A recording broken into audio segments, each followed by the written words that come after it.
Merci beaucoup. Bonsoir à tous, merci pour votre patience et merci pour l'invitation à l'association. Donc ouais, ce soir, je vais le faire assise, hein, je ne me cache pas pourquoi, je vous l'ai déjà dit. N'hésitez pas surtout à m'interrompre si vous avez des questions, si des trucs qui ne vont pas, ça ne me vexe pas du tout, il n'y a aucun problème, au contraire. Donc ce soir, on va regarder, donc moi je travaille dans l'imagerie d'exoplanètes, donc les planètes qui orbitent autour d'autres étoiles que le Soleil, donc dans d'autres systèmes, sachant que ça orbite pas toujours autour d'une étoile. Des fois il peut y avoir des planètes qui se baladent toutes seules, ça existe, et on ne sait pas trop comment elles sont là, et on en cherche pourquoi. Et en particulier dans le cadre de l'instrumentation, parce que j'ai bossé sur vraiment quelles sont les technologies qu'on met en place pour pouvoir faire des images d'exoplanètes, donc c'est de ça dont on va parler. Et la photo que vous avez derrière, donc c'est pas de moi, hein, dommage, c'est sur le site internet de l'Observatoire européen austral que vous pouvez trouver ces magnifiques photos de l'Extremely Large Telescope qui est en cours de construction. C'est parti. Du coup, les exoplanètes, je ne sais pas si tout le monde est familier avec ça, mais c'est ce que je vous disais, c'est donc des planètes qui sont hors du système solaire, pour faire simple. En 1992, on a eu les premières détections avérées de l'existence de ces corps, de ces astres. On s'en doutait un petit peu, on s'est dit pourquoi on serait tout seul à avoir des petites planètes.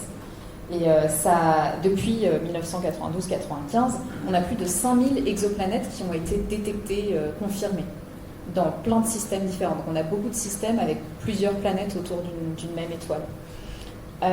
Ça a été...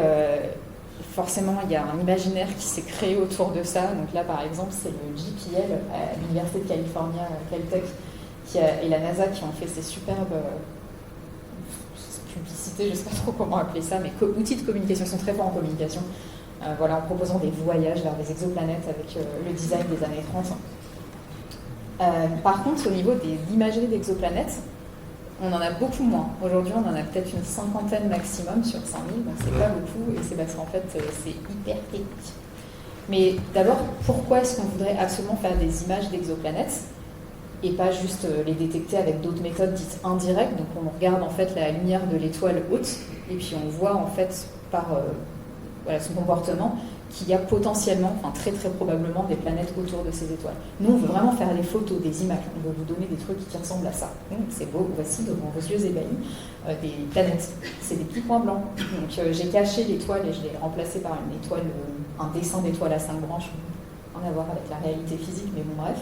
Et autour, vous voyez 4, je ne sais pas si vous voyez bien, mais il y a 4 points jaunes.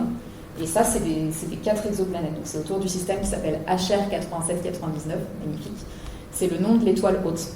C'est une étoile assez jeune, 30 millions d'années, et qui est située à 130 années-lumière de la Terre. Donc là, ici, vous avez une autre exoplanète assez connue, qui est cette fois dans un disque dit protoplanétaire. Donc protoplanétaire, c'est là où les planètes vont naître. Donc c'est un disque qui est essentiellement composé de gaz, mais aussi de poussière, donc des petits éléments de silice, des petits aérosols, quoi. Et je ne sais pas si vous voyez bien, mais là, ma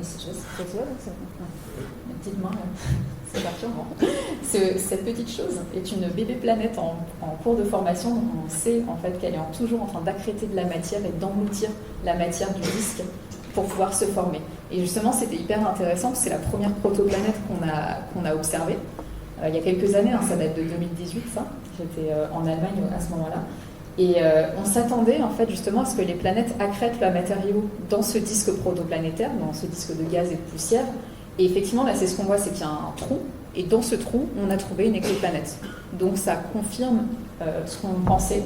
Et en fait, ici, ça se voit pas très bien, mais il y en a une autre qui est en train de se former. Alors là, du coup, c'est pas dans le trou, dommage. Mais ça accrète quand même beaucoup de matière, donc on pense que aussi peut-être s'il y en a une là, on ne sait pas, il y a des papiers qui sortent tous les 4 matins en disant ouais, il y a un truc, il n'y a pas un truc, il y a un truc. Voilà. Et cet objet est très intéressant, on peut en parler vraiment en détail. Et l'autre chose qu'on regarde, c'est pas que les planètes, mais aussi ce qu'on appelle les disques de débris. Donc je vais vous remontrer ça après, ne vous inquiétez pas, mais c'est l'analogue en gros de la ceinture d'astéroïdes qu'il y a entre Mars et Jupiter. Et donc là, il y a très très peu de gaz, il y a quasiment plus de gaz, le gaz a été soufflé. Et donc c'est un peu plus évolué que les disques protoplanétaires. Il y a par contre essentiellement des débris, donc des petites poussières, encore une fois. Juste pour vous donner un ordre d'idée, là j'ai mis les distances des étoiles à chaque fois en bas en parsec. Le parsec c'est une unité plus facile parce que ça équivaut à 3,26 années-lumière, mais surtout ça équivaut à 30 millions milliards de kilomètres, avec beaucoup de zéros, je crois qu'il y a 10 puissance... je sais plus, il y a beaucoup trop de zéros, bref. Et du coup, plutôt qu'utiliser les kilomètres, on utilise les parcelles. Et pareil, au niveau de l'âge, je vous ai dit, ça, c'est des étoiles qui sont assez jeunes. C'est 30 millions d'années. Celle au milieu, c'est 5 millions d'années, la très jeune, le protoplanète. Et la dernière, tout à droite, c'est 8 millions d'années. L'âge du Soleil, on considère que c'est à peu près l'âge du système solaire, on considère que c'est à peu près l'âge de la Terre, et, enfin, des planètes autour du système solaire, et c'est 4,5 milliards d'années. Donc effectivement, là, on est sur des objets assez jeunes. Et là, les photos que je vous montre, c'est la lumière qui est émise par ces planètes. D'accord ? C'est pas la lumière qui est réfléchie, comme par exemple nous on voit la Lune la nuit, parce que c'est la lumière du Soleil qui réfléchit sur la Lune et puis nous on le voit. Ça, c'est pas ça. Nous on regarde vraiment la chaleur même de ces planètes qui sont justement en train de bouffer de la matière pour grossir, et donc en bouffant de la matière, elles chauffent. Et c'est cette lumière-là qu'on regarde. Donc c'est très différent. Et puis aussi, c'est des très très grosses planètes. Donc là, je vous ai mis les détails sur ces planètes. Alors, comme on est des poètes en astronomie, vous allez voir plein de fois, on appelle les planètes par le nom de l'étoile suivi d'un petit b, ou d'un petit c, ou d'un petit d. C'est juste en plus, le b, c'est le premier découvert. Donc, c'est pas forcément le plus proche, le plus loin, ça n'a aucun sens. C'est le premier qu'on a découvert, et paf, on lui met ça. Donc là, il y en a plein. Et pour petit rappel, UA, que j'ai mis à côté, c'est une unité astronomique. Je ne sais pas si vous la connaissez. Je vois plein d'amateurs qui vont voir, donc je vais le dire quand même, parce que vous êtes nombreux et nombreuses. C'est 150 millions de kilomètres, et c'est bon, j'ai mis le bon nombre de zéros cette fois, et c'est la distance Terre-Soleil, la distance moyenne entre le Terre et le Soleil. Donc c'est 8 minutes lumière, pour info. Donc là, vous voyez qu'on est quand même assez loin de l'étoile, on est à 70 unités astronomiques, la plus proche, elle est à 16 unités astronomiques. Donc on est un peu plus loin, et pour vous donner un autre ordre d'idée, Jupiter, il est à peu près à 10 unités astronomiques. Au milieu, donc, les deux planètes dont je vous ai parlé, la B, la grosse là, et la C, qu'on a un peu galéré à trouver. Ici, elles sont à 20 et 30 unités astronomiques. Et vous voyez aussi, j'ai mis un truc à côté, c'est 5,7 mJup, ça veut dire masse de Jupiter. Donc on a estimé, à partir de la luminosité de la planète, en utilisant des modèles, sachant l'âge de l'étoile, que gna gna gna, et que peut-être que ça ferait ça, et bien que la masse, ce serait ça. Donc ça dépend beaucoup des modèles, je ne vous le cache pas. Et on a vraiment besoin d'avoir surtout l'âge de l'étoile pour... que ces modèles... Et aujourd'hui, on commence à se dire que peut-être qu'ils ne sont pas hyper bons, on est en train de confronter à d'autres observations. Mais bon, bref. Donc ça reste quand même de l'ordre de 5 à 10 masses de Jupiter.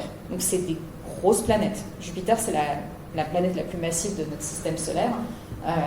J'ai marqué la 318 fois la masse de la Terre, beaucoup de kilos, là, 10 puissance 27 kilos. Je crois que les parsecs, c'était 10 puissance 16. Ouais, j'ai un petit trou. Voilà. Et donc, ça vous donne le genre d'objet qu'on peut regarder par imagerie. Donc, c'est la lumière émise par des planètes géantes gazeuses loin de leur étoile. C'est ça qu'on peut voir aujourd'hui. On n'est pas encore à réussir à avoir des planètes de type terrestre. Donc, pourquoi est-ce qu'on veut faire ça ? C'est parce que jusqu'à les années 90, première détection d'exoplanètes, on avait une image assez rigide de ce qu'étaient les planètes. Il y avait le Soleil, petite étoile bien sympathique, des petites 4 planètes telluriques, Mercure, Vénus, la Terre, Mars, des planètes rocheuses, on fait marcher dessus tranquillou. Il y a la ceinture d'astéroïdes. Ensuite, il y a Jupiter, la grosse géante gazeuse de notre système solaire. Saturne, sa copine avec des giga-anneaux, assez impressionnant. Et ensuite, plus loin, beaucoup plus loin, alors c'est pas du tout à l'échelle en distance, donc c'est beaucoup plus loin. Il y a les deux géantes glacées, Uranus et Neptune, qui ne sont pas visibles à l'œil nu. Il a fallu l'avènement des télescopes, entre autres avec Herschel, pour voir Uranus par exemple. Pas du tout respecter les échelles, par contre les tailles, oui. Pour vous donner un autre ordre d'idée, j'aime bien cette image qui sort des photos de Wikipédia. Nous, on est sur la petite boule, la petite. Et il y a tout ce que vous aimez dans la vie, le chocolat, les pingouins, tout ça, c'est là-dedans. C'est quand même important à savoir. Donc ça, c'était l'image qu'on avait. Donc c'était bien rangé, bien machin. Et puis en fait, on a découvert les premières exoplanètes, on s'est rendu compte que c'était pas du tout la majorité des choses qu'on... Donc il faut encore aujourd'hui qu'on comprenne comment les planètes se forment. Les astrophysiciens, astrophysiciennes ne savent pas comment les planètes se forment, donc on a plein de théories. Mais maintenant, il faut confronter ces théories aux observations astronomiques pour pouvoir les écarter ou au contraire les prolonger. Donc qu'est-ce qu'on fait quand on a des images comme ça ? On peut faire plein de choses. Déjà, on peut regarder l'architecture du système. On voit bien effectivement dans ces trois images qu'on voit l'interaction, par exemple, on voit où sont les planètes les unes par rapport aux autres, où elles sont par rapport au disque, à quelle distance elles sont de l'étoile. Donc ça nous permet de comprendre un peu quelles sont l'architecture de ces systèmes planétaires. Et ensuite, ce qu'on voudrait avoir, c'est la démographie des exoplanètes. C'est-à-dire, autour de tel type d'étoile, on a tel type de planète, autour des étoiles doubles, on a tel type de planète, etc. Et ça, c'est assez important, sauf que là, je vous ai dit, aujourd'hui, on est capable de regarder que des géantes gazeuses. Donc, c'est un petit peu biaisé. On verra. Peut-être qu'il y a des planètes telluriques dans ces systèmes-là, mais là, on n'est pas capable aujourd'hui de les voir. Mais à terme, c'est ça qu'on voudrait. En fait, on voudrait même avoir un chiffre qui dirait on a autour de tel type d'étoile X% de chances de voir des exoplanètes. Mais ça, c'est en cours. Hein. Pour ça, on observe plein d'étoiles et on essaie d'avoir ce chiffre. Mais il y a autre chose qu'on peut faire une fois qu'on a trouvé des planètes, comme dans les deux cas à gauche, on peut faire un suivi temporel, donc à la fois pour suivre l'orbite de ces planètes autour des étoiles. Comme je vous ai dit, elles sont très loin des étoiles, donc elles orbitent en plusieurs dizaines et centaines d'années autour de leur étoile haute. Donc ça prend du temps, donc nous il faudrait qu'on observe sur plusieurs décades aussi pour pouvoir tracer leur orbite. Donc en général on la complète, on l'interpole. Et on peut aussi regarder s'il y a des variabilités en intensité. Et ça nous donnerait justement des choses sur les processus, les informations sur la formation et surtout sur les atmosphères. S'il y a une atmosphère type celle de Jupiter, est-ce qu'il y a des nuages dessus, est-ce qu'il y a de la poussière, est-ce qu'il y a des variations pour diverses raisons. Et donc le truc vraiment, le nec plus ultra, quand on dit ça dans les demandes de financement, c'est là qu'on a des sous en général, c'est de faire des spectres des atmosphères de ces exoplanètes. Parce que quand on fait ça, on prend la lumière qui est émise par l'exoplanète, on la décompose en ces différentes longueurs d'onde, ces différentes couleurs, et si on a une très bonne, ce qu'on appelle résolution spectrale, c'est-à-dire qu'on voit plein de petits détails sur ce spectre, ça peut nous permettre d'avoir les éléments chimiques ou de distinguer justement s'il y a potentiellement des nuages qui ont absorbé la lumière ou des choses comme ça. Donc la science atmosphérique, c'est trop cool parce qu'après, si on gratte un peu, c'est il y a peut-être des biomarqueurs, donc il y a peut-être de la vie, peut-être des extraterrestres, de la météo. Ça est très bon comme ça. Aujourd'hui, ça c'est Jupiter, derrière, prise par la sonde Juno. Cette photo est assez extraordinaire, donc on voit bien, c'est une planète gazeuse, on ne peut pas se poser dessus, il y a plein de nuages dessus. Ce qu'on sait de l'étude des exoplanètes, donc après plusieurs dizaines d'années, on a en moyenne autour d'une étoile prise aléatoirement 2 à 3 planètes. Par contre, les planètes géantes à grande séparation, elles sont rares, autour des étoiles de faible masse en type solaire. Elles sont assez rares et c'est pour ça que je vous ai dit, on n'en a trouvé que 30, alors qu'on a observé des milliers d'étoiles autour de l'environnement du Soleil. On s'attend plutôt à ce qu'il y ait des planètes proches de l'étoile, c'est-à-dire à 3 unités astronomiques. Donc en fait, en imagerie, on n'y est pas encore. C'est pour ça qu'on essaye de faire des instruments qui vont plus proches de l'étoile, qui sont sensibles à ces distances-là. Et comme je vous disais un petit peu, on a découvert une zoologie des exoplanètes, donc on n'a pas tout compris, mais on a découvert ce qu'on appelle des super-terres, des mini-Neptunes, des puffy, ça j'adore ce mot, mais des géantes bouffies, je ne sais pas comment traduire, mais bon voilà, il y a vraiment toute une diversité, on essaie de comprendre pourquoi cette diversité existe. Et, voilà. Un diagramme qu'on montre souvent, pour expliquer aussi pourquoi l'imagerie d'exoplanètes est si importante dans ce contexte, par rapport aux autres méthodes. Donc ici, vous avez en ordonnée la masse des planètes, donc plus vous montez, plus les planètes sont joufflues. Et en axis, plus vous allez vers la droite, plus vous êtes loin de l'étoile. D'accord, vous avez moins chaud, etc. Donc vous voyez que la méthode d'imagerie qui sont en rouge, c'est tout ce qui est en haut à droite. Donc c'est des planètes qui sont très massives en haut et à droite, très loin de leur étoile. Donc ici, on a tout un endroit. Ah oui, pour vous aider, je vous ai aussi mis où est la Terre et où est Jupiter. Donc c'est ce que je vous disais, on observe des grosses Jupiters en fait par imagerie. On est vraiment au-dessus même de Jupiter. Qu'est-ce que je voulais dire ? Oui, que en fait nous on aimerait bien paver en fait tout ce diagramme pour être sûr déjà qu'on rate pas des choses, ou s'il y a des vrais trucs, est-ce que c'est parce que technologiquement on n'est pas capable de les voir, ou c'est parce que vraiment physiquement on ne peut pas les voir, enfin elles n'existent pas. Donc c'est vraiment ça qu'on essaye de faire, et donc on essaye ici en imagerie de se rapprocher d'autres méthodes aussi, parce que les autres méthodes dites en direct, donc en faisant pas des photos, nous donnent d'autres informations sur ces objets. Donc c'est pour ça qu'on en veut plus. Mais les petits mignons, ils sont censés bouger, mais comme c'est un peu bon, ils ne bougent pas. Alors ce diagramme, il est très chouette, mais il a plein de dimensions cachées. Là, je vous ai juste montré la masse des planètes en fonction de la distance à l'étoile. En fait, ça ne nous donne rien sur l'âge de l'étoile. Et en fait, nous, en imagerie, on regarde des étoiles particulièrement jeunes. Ça ne vous donne rien sur la binarité des étoiles, ça ne vous donne rien sur le nombre de planètes qu'il y a autour, etc. Donc il y a toute une dimension cachée, le type spectral, etc., de l'étoile. Donc il faut aussi quand je dis qu'il y a une complémentarité, la complémentarité n'est pas directe. Parce que regarder des étoiles jeunes avec les autres méthodes, en fait, ça ne marche pas super bien. Pour bref. Du coup, aujourd'hui, ce qu'on va voir ensemble, si ça vous va, c'est regarder un petit peu, faire un petit peu d'optique, pour, voilà, parce que c'est fun.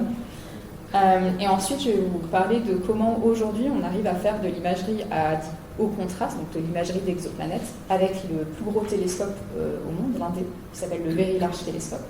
Et ensuite parler de ce fameux Extremely Large Telescope dont je vous ai mis une jolie photo sur le premier slide. Ça vous va? Un programme? Très bien. Et aussi, si je parle trop vite, vous avez le droit de me dire stop. Je sais que c'est un défaut, j'essaye d'y travailler.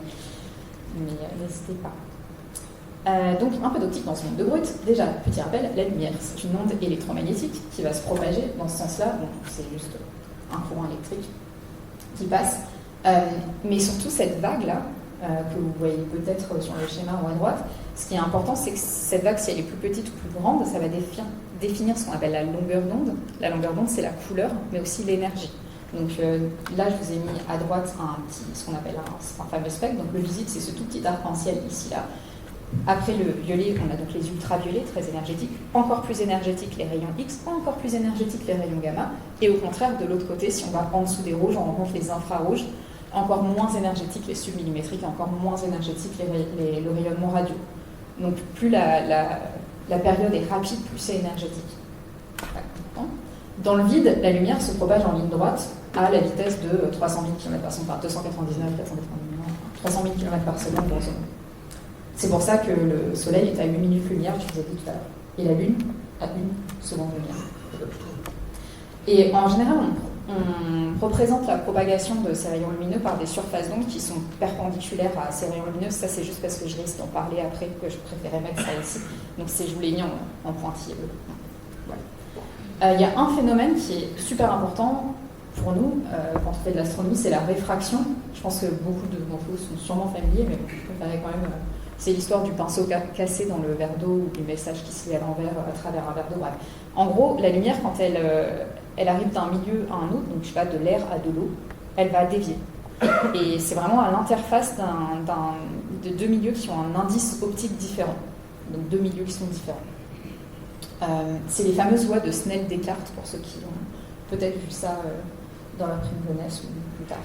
On peut voir ça n'importe quoi en fait dans la vie. Et il faut savoir aussi que ce degré de déviation, il va dépendre de la longueur d'onde, et ça c'est un effet qu'on appelle la dispersion et qu'on retrouve justement dans les prismes. Donc vous passez de l'air au prisme, qui est un cristal en général, pouf, donc ça dévie, et puis en fait vous repassez du cristal à l'air, et pouf, c'est redévié. Donc à force d'être dévié comme ça, chaque longueur d'onde va être réfractée, justement, ne pas utiliser le mot diffuser, c'est autre chose la diffusion, dans une direction différente. Il faut savoir que tout ce que je raconte sur les ondes électromagnétiques, ça fonctionne aussi pour les ondes acoustiques, les ondes mécaniques et toutes ces choses-là. Ça, c'est le premier truc important. Le deuxième truc, c'est la diffusion. Donc la diffusion, c'est quand la lumière va arriver sur une particule, sur une molécule, elle va être absorbée, puis réémise. Et en fait, si vous avez beaucoup de lumière qui arrive, je ne sais pas, sur ce point bleu ici, elle a une chance assez probable d'aller tout droit, un petit peu moins d'aller ici, encore un peu moins d'aller de l'autre côté, etc. Donc en fait, elle va être diffusée dans différentes directions. Elle peut aussi être rétro-diffusée, c'est-à-dire qu'elle peut juste rebondir et repartir dans l'autre direction. Et ça, c'est un autre type de diffusion. Donc selon la particule que vous avez et selon la lumière incidente, vous allez avoir différents types de diffusion. Et c'est ça qui est responsable, par exemple, de la lumière diffuse, ça dit bien son nom, qu'on observe. Donc typiquement, le bleu du ciel, c'est de la diffusion dite de Rayleigh, parce que le bleu diffuse vachement mieux que le rouge. Le rouge va passer tout droit quand il va traverser les particules d'air, alors que le bleu, il va partir dans toutes les directions. J'espère que ça a du sens, ce que je raconte. Donc ça dépend de la taille de la particule et ça dépend de la longueur d'onde, comme je viens de vous le dire. Le coucher de soleil, par exemple, c'est pour ça, parce qu'en fait, on voit la lumière qui passe tout droit dans beaucoup d'atmosphères, donc ça va être beaucoup de rouge qui va passer et le bleu qui va être dévié. Ok. Le troisième, c'est la diffraction. Quand la lumière va arriver sur un bord ou sur une ouverture, sa direction va être déviée. Donc ça ressemble à ce genre de choses. Donc vous avez, cette fois, je vous ai mis les deux, le rayon lumineux en rouge et les fameux plans d'onde dont je parlais tout à l'heure. Les plans d'onde, c'est juste des zones imaginaires arbitraires, mais c'est pour illustrer. Donc quand ça passe dans une ouverture, vous voyez sur les bords, là, ça va être un petit peu incurvé. Et plus cette ouverture est petite, pire ça va être, cet effet-là. Surtout quand ça s'approche de la longueur d'onde de l'onde électromagnétique qui arrive. Donc je vous ai fait des petites simulations un peu moches. Désolée, j'ai fait ça dans le train en arrivant. C'est mal. Donc vous avez à gauche l'ouverture que va traverser la lumière qui arrive, et à droite vous avez l'image que ça crée. Donc ça fait une boule, et vous voyez que quand cette ouverture je la baisse, la boule, il y a ce qu'on appelle la tâche de diffraction va être plus grosse. Et inversement, si j'ai une ouverture plus grande, la tâche de diffraction va être beaucoup plus petite. Et on va retrouver, dans l'idéal, si on n'avait pas d'ouverture, on aurait un point, juste un point, comme tout en haut. Donc ça, c'est ce que je disais, ça dépend aussi de la longueur d'onde. Voilà. Donc pourquoi je vous racontais tout ça? Parce que ça, en fait, finalement, c'est un peu les bases de ce qu'il faut savoir à garder en tête pour parler de télescope. J'espère que j'ai rien oublié. Donc moi, je vais me focaliser sur le Very Large Telescope. Donc c'est un ensemble de 4 gros télescopes que vous voyez sur le slide ici, j'espère que vous voyez bien. Donc c'est ces 4 gros dômes qui font chacun un miroir primaire de 8 mètres de diamètre. Et on a aussi 4 petits télescopes auxiliaires ici qui font à peu près 2 mètres. Et ici, là, dans ce bâtiment, devant, c'est là que les opérateurs, opératrices travaillent. Et donc, on va dire, toi, télescope, tu vas là, vérifier que tout se passe bien.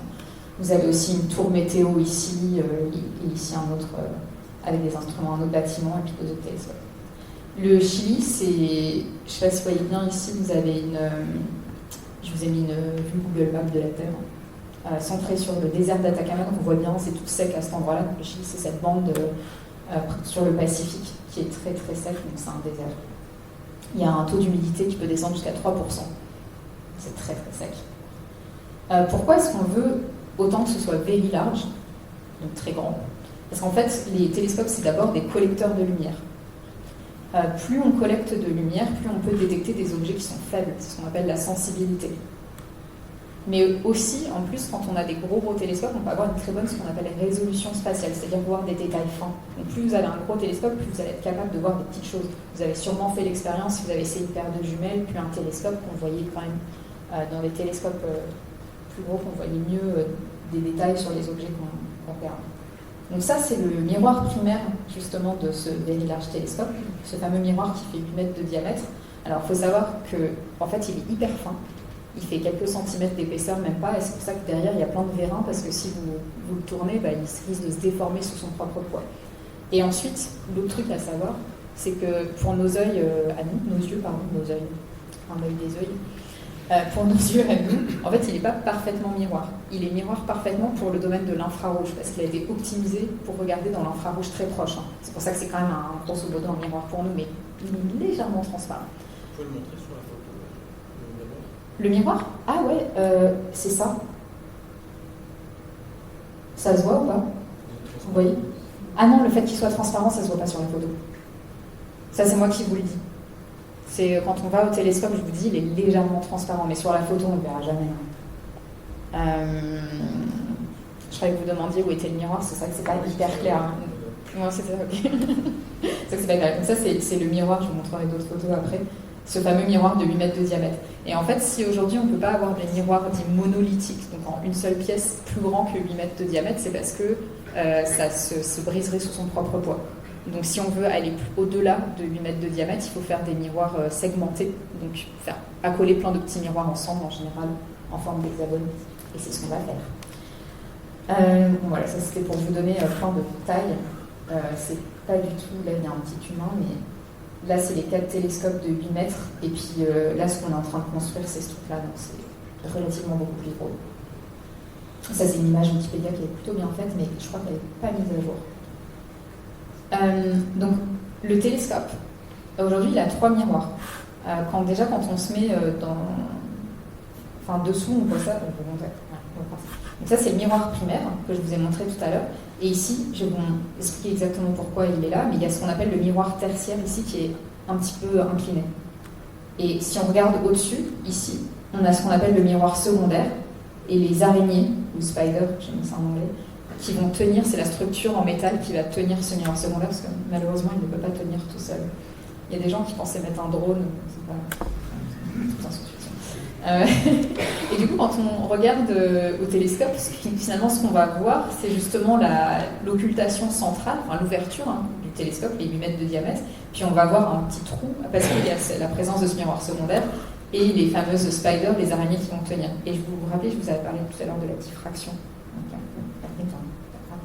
L'ouverture, c'est ça, il va y avoir un lien qui va venir au fur et à mesure.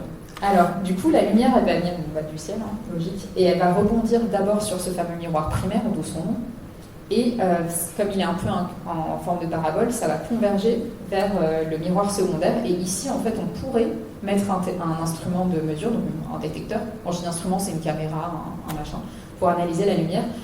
Au Very Large Telescope, ils ne le font pas, mais il y a d'autres télescopes où ils le font, donc ça existe.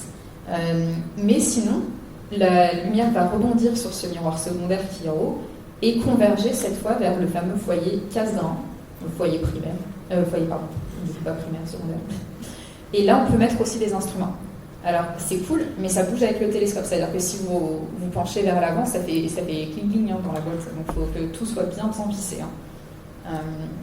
C'est pour ça qu'on utilise au Very Large Telescope les 2 foyers Nasmyth, qui sont sur des plateformes, et qu'on a ce fameux miroir tertiaire. Donc c'est ce fameux miroir qui est en oblique et qui va renvoyer la lumière, cette fois pas au milieu, en bas, mais à gauche, sur une plateforme bien solide, solidaire du télescope, mais qui ne va pas bouger en même temps de bas en haut. Et comme ça, on va pouvoir mettre plus de poids et être beaucoup plus stable. Donc il y en a 2. Donc en fait, chaque télescope est muni de 3 instruments en parallèle. En vrai, on peut aussi mettre des fibres et puis faire descendre dans un banc, dans un autre, en dessous du foyer Cassegrain et faire d'autres trucs, mais on va en parler. On peut faire des choses, quoi.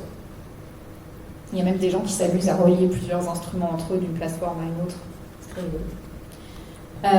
Donc maintenant, on va se focaliser sur ce qu'on appelle l'imagerie haut contraste. Donc à haut contraste, c'est juste parce qu'en fait, on va regarder un objet très très faible à côté d'un objet très très brillant. Donc il va nous falloir du haut contraste. Pour vous donner un ordre d'idée, l'étoile, elle est des millions de fois, des milliards de fois plus brillante que les planètes qu'on cherche. Alors, quand on observe une étoile, donc elle propage des rayons lumineux, c'est ça, un objet sphérique, a priori, enfin, presque. Elle envoie des rayons lumineux dans toutes les directions, donc elle envoie un front d'onde sphérique. Sauf que nous, on est très très très très très loin de cette étoile, donc en fait, quand ça nous arrive sur Terre, c'est comme si le front d'onde, il était plan. Et ça, c'est vraiment ce qu'on appelle un objet non résolu, c'est-à-dire qu'on ne verra pas sa surface. Si vous regardez Jupiter, vous verrez un petit disque. Si vous regardez une étoile, vous verrez un point. Donc un point lumineux, c'est ce qu'on appelle un point source. Voilà. Donc c'est non résolu. Vous ne verrez jamais les structures, les granulosités sur l'étoile. Ça, c'est important. Et donc ça, c'est ce que je vous disais tout à l'heure. Ce que voit la lumière, c'est l'ouverture du télescope, donc le diamètre de 8 mètres, avec ce fameux... cette occultation centrale due à la présence du miroir secondaire et des supports, les araignées. Et donc quand on fait ça diffracté, ça donne le machin à droite.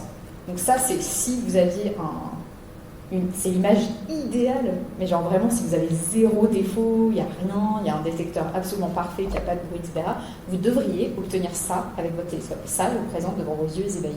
L'image d'une étoile à travers le Very Large Telescope. Très bien. Voilà. Et donc la finesse du point central qu'on observe, c'est vraiment ça dont on a besoin, c'est la résolution spatiale, qu'on appelle aussi résolution angulaire, juste parce que c'est projeté sur la voûte stellaire, donc en fait c'est un angle solide, mais c'est un détail. Et on veut que cette chose soit très très fine, parce que plus cette chose est fine, plus on peut voir des détails.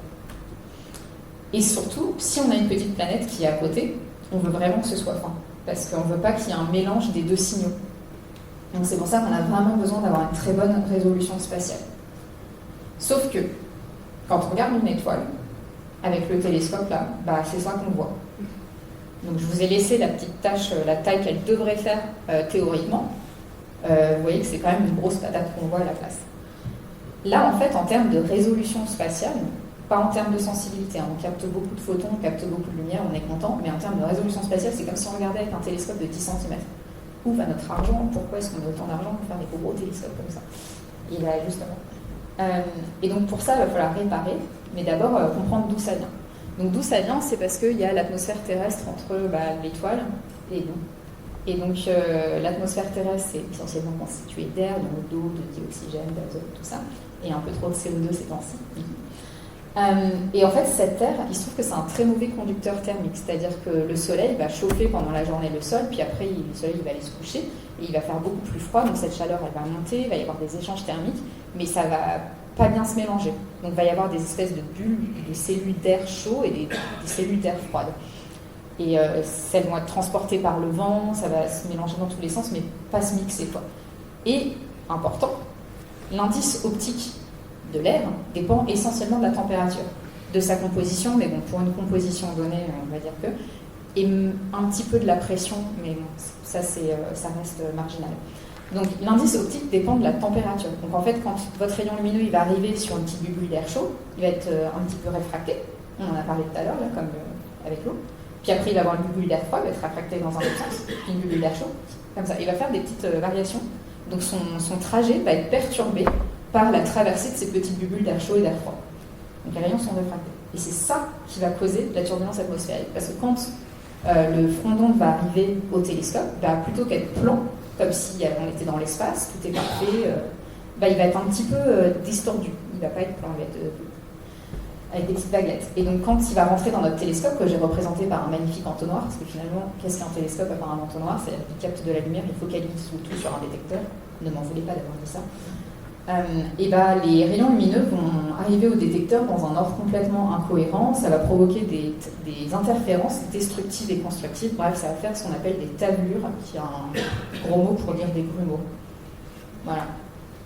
Et donc c'est ça qu'on observe. Et moi je vous ai dit, le but, c'est d'observer des petits objets, des planètes super faibles, 1 million de fois plus faibles que leur étoile, et qui sont super proches. Et je vous ai dit tout à l'heure, je vais parler de 10 unités astronomiques, mais ça, en fait, c'est ce qu'on appelle des milliarcs-secondes, pour ceux à qui ça va. Jupiter, la Lune, la taille angulaire de la Lune, vous la connaissez? Il y a des amateurs là. Combien? 0,5 degrés, ouais. 30 arcs minutes. C'est ça. Et Jupiter, c'est 30 arcs secondes. Là, on est sur du milliard seconde. On est sur du petit Jupiter. Donc, faut l'avoir. C'est pour ça qu'on veut utiliser de très gros télescopes, parce que théoriquement, on serait capable de les voir. Mais sauf que c'est ça qu'on voit. Donc, il faut absolument qu'on corrige de cette turbulence atmosphérique, qu'on se débarrasse de ça. Alors, scénario numéro 1, on arrête de payer des télescopes au sol et on va dans l'espace. Ça coûte super cher. S'il y a un problème et que c'est cassé, pour y aller, c'est compliqué. JWST, le James Webb Space Telescope, il a pris une petite dose de temps et de genre on reste sur Terre. Donc je vais vous expliquer étape par étape ce qu'on va faire. Donc en fait ça c'est toute la chaîne là que vous voyez en fond en un peu grisé qui permet de faire de l'imagerie d'exoplanètes. Et le premier mot-clé c'est l'optique adaptative. Donc dans un monde idéal, je vous rappelle, ça c'est ce qu'on aimerait avoir. C'est de la pure diffraction par le télescope. Et s'il y a une planète, on pourrait la repérer. L'optique adaptative, l'idée, c'est de corriger en temps réel la turbulence atmosphérique. Et pour ça, il nous faut 3 éléments. Le premier, c'est déjà d'analyser la turbulence atmosphérique pour savoir comment la corriger, puis 2, de la corriger. Et pour ça, on utilise ce qu'on appelle un miroir déformable. Donc c'est un petit miroir qui fait, une trentaine de centimètres de diamètre, une dizaine de centimètres de diamètre, et qui a derrière plein de petits moteurs, des petits moteurs piézoélectriques, pour ceux qui aiment la mécanique, et qui vont bouger à plus de 1000 fois par seconde, donc très vite. On va bouger très vite 1000 fois par seconde pour justement corriger le front d'onde, et plutôt qu'il soit tout avec des petites vaguelettes, là, comme je vous ai montré tout à l'heure en entrée, le rendre le plus plat possible quand il rebondit sur ce mur. Donc ce qui se passe dans les faits, c'est que quand la lumière elle arrive au télescope, il y a une partie de la lumière qui est récupérée, qui va rentrer dans ce système d'optique adaptative, qui va rentrer dans ce qu'on appelle un analyseur de front d'onde, qui va vraiment analyser comment est déformé le front d'onde, et ensuite il va envoyer cette lumière et la lumière qui arrive sur le fameux miroir déformable qui va la corriger. Et donc entre les deux, il y a un calculateur temps réel qui va analyser la lumière de l'analyseur et envoyer la commande au miroir déformable. Et tout ça, ça fonctionne en boucle fermée, comme je dis, ça fonctionne hyper vite, plus de 1000 fois par seconde. Et là, je suis un peu triste qu'on soit passé au PDF, parce qu'à la base, c'était un film qui vous montrait le vrai miroir déformable qu'on utilise au télescope. Et on voyait la turbulence atmosphérique comme ça, qui ressemble en fait à des petites nébulosités. Ça se voit pas très bien ici, mais on la voyait vraiment se propager. Donc le miroir déformable se déformait en fonction. Et à droite, il y avait une image de ce fameux senseur de front d'onde qui, en fait, va traduire la déformation en intensité qu'on va envoyer sur un détecteur et qu'on va pouvoir analyser. Bon, c'est pas grave. Je vous enverrai le film une autre fois. Et là, ok. L'optique adaptative, c'est une technologie qui est utilisée depuis les années 90-2000, qui fonctionne hyper bien, qui est maintenant dans quasi tous les instruments, parce que justement ça fonctionne très très bien, ça permet de focaliser la lumière comme il faut au bon endroit. Donc vous avez ici par exemple Neptune, la planète Neptune, je vous ai dit elle n'est pas visible à l'œil nu tout à l'heure. Si on n'avait pas d'optique adaptative, on verrait l'espèce de patatoïde à gauche, là. Ah oui, sans compensation. Voilà, avec compensation des turbulences, on voit ça. Donc vous voyez, on voit plein de structures, on voit des nuages, c'est la fameuse résolution spatiale dont je parlais. On voit plein de petits détails. Et ça, c'est juste à titre indicatif parce que c'est pas les mêmes longueurs d'onde, donc c'est un peu triché. Mais c'est l'image de Neptune avec le télescope spatial Hubble, dont le diamètre du miroir primaire fait 2,3 mètres. D'où l'intérêt de quand même rester sur le sol malgré la turbulence atmosphérique. Vous voyez qu'on arrive quand même à avoir plus de détails fins avec ça. Et j'ai pas mis l'image, mais en gros, on voit sur l'image ici que, je vais vous la remontrer quand même. Voilà, celle-ci. Et ben on y arrive plutôt pas mal à récupérer quasiment la diffraction du télescope. En fait, on est à presque 90%. On a réussi à reconcentrer la lumière dans le fameux corps, le cœur central, pardon, et retrouver cette image de diffraction pure d'une étoile qu'on aimerait avoir. Donc ça marche hyper bien, l'optique adaptative. Ça fonctionne très très bien, sauf que c'est pas fini, parce qu'une fois qu'on a fait ça, on est quand même ébloui par la lumière de l'étoile qui est au centre, et on a besoin de quelque chose pour cacher la lumière de l'étoile au centre, mais laisser passer quand même les signaux qui sont assez proches. Et c'est ce qu'on appelle la coronographie. Ça vient du mot corona, c'est parce que c'était utilisé pour faire des fausses éclipses de soleil, pour étudier la couronne solaire dans les années 30. Et d'ailleurs, la couronne solaire, la lumière émise par la couronne solaire, elle est 1 million de fois plus faible que la surface du soleil, que la photosphère. Donc c'est un peu même complètement le même rapport d'intensité. Donc c'est la même chose, sauf que là c'est pas un disque, donc il ne suffit pas de mettre un masque en forme de disque, c'est plus compliqué parce que c'est le fameux point source, c'est un objet non résolu, notre étoile. Dans un cas idéal, parce qu'on peut toujours montrer ce vers quoi on veut tendre dans les vies, même si on n'y arrive pas, au moins on sait vers où on va. Dommage. Donc dans un cas idéal, ce qu'on aimerait, c'est vraiment éteindre complètement la lumière de l'étoile. Il n'y a plus l'étoile, et si là, dans ce trou noir, il y avait une planète, on la verrait tout de suite. Mais bon, malheureusement, c'est pas ça. Donc là, c'est un diagramme que je fais qui se lit de gauche à droite. Donc à gauche, vous avez la turbulence atmosphérique résiduelle après l'optique adaptative. Comme je vous dis, c'est pas parfaitement plat. À 90%, on est plat, mais il reste un petit peu des petits résidus, des petits machins, des petits broutilles, qui sont dus à plein de choses nébuleuses. Mais bon, voilà. Et donc on va avoir notre étoile à la fin, ce qu'on appelle une point spread function en anglais, donc c'est l'image d'un point source, donc d'une étoile, à travers notre instrument. Donc vous voyez, c'est très bien, ça ressemble vachement à la diffraction théorique qu'on a. Et la première idée, c'était de mettre un petit masque au plan focal, donc pour juste cacher justement le cœur central de cette image. Alors c'est chouette, mais comme c'est un point source, ça fait aussi des effets de diffraction. La diffraction, je l'ai dit tout à l'heure, dès que la lumière elle traverse une ouverture ou un bord, claque. Et ça fait ces espèces d'anneaux brillants dans l'image de droite. Donc Monsieur Liu Bernard, de son prénom, dans les années 30 aussi je crois, il a pensé à ajouter ce qu'on appelle un masque de Liu, ou un Liu-stop, qui est en fait l'ouverture de notre télescope, celle que vous voyez tout en haut à gauche, mais légèrement plus petite, avec une obstruction centrale légèrement plus grande et des spiders, des araignées légèrement plus épaisses, pour justement cacher ces effets de diffraction. Alors, ignorez les petits patchs qu'il y a de façon un petit peu aléatoire ici, mais je les ai quand même laissés, parce que ça permet de faire une petite diversion. Ça, c'est pour cacher le fait que le miroir déformable de l'optique adaptative a des actuateurs morts, parce qu'il y en a 40 par 40, donc 1600, et du coup, sur ces 1600, il y en a 2, 3, 4, 5, 6 qui ont claqué. Et ça fait des effets d'interférence et c'est pas très très bon. Donc l'idée, ça a été de les cacher, ça a très bien marché, de les cacher via ce Liu-stop en mettant des petits pansements. Voilà. Et donc là, ce que vous avez au détecteur, ça marche plutôt bien. Et il y a en fait même d'autres gens qui ont dit, mais attends, si c'est dû à l'abruptité, au fait que ce soit abrupte l'ouverture du télescope, pourquoi plutôt que ce soit vraiment noir et blanc, d'un coup, on ne mettrait pas ce qu'on appelle un apodiseur, donc quelque chose de très doux, qui va un peu en échelle de gris tout doucement, la lumière, elle va rentrer comme un entonnoir, quoi, plutôt que mettre genre 0,1, enfin une porte, quoi, vous lui mettez une petite porte coulissante, quoi.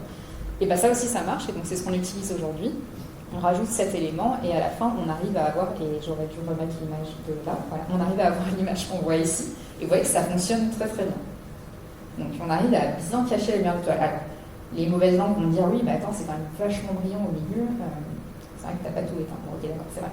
Mais il n'empêche que si on regarde là dans l'endroit où on cherche les planètes, ici, on arrive à avoir des planètes qui sont 10 000 fois moins lumineuses que l'étoile centrale, enfin l'étoile qui est au centre. Donc c'est quand même pas mal, on est à 10 000. Bon, je vous ai dit, on veut aller à 1 million. Donc 10 000, c'est pas encore ça, mais c'est déjà beaucoup. Et en fait, pour la première fois d'ailleurs, pour la petite histoire, on a vu justement des choses, des structures ici de diffraction et d'optique qu'on ne voyait pas avant, parce qu'elles étaient de l'ordre justement de 10 000 fois moins brillantes. Et donc c'est là qu'arrive le dernier ingrédient. Donc il faut un gros télescope de l'ordre de 10 mètres, une très bonne optique adaptative qui va corriger la turbulence atmosphérique 1000 fois par seconde, un coronographe pour cacher l'étoile, et ensuite le dernier truc, c'est se fait après l'observation. C'est ce qu'on appelle des méthodes de traitement d'image, donc le post-traitement.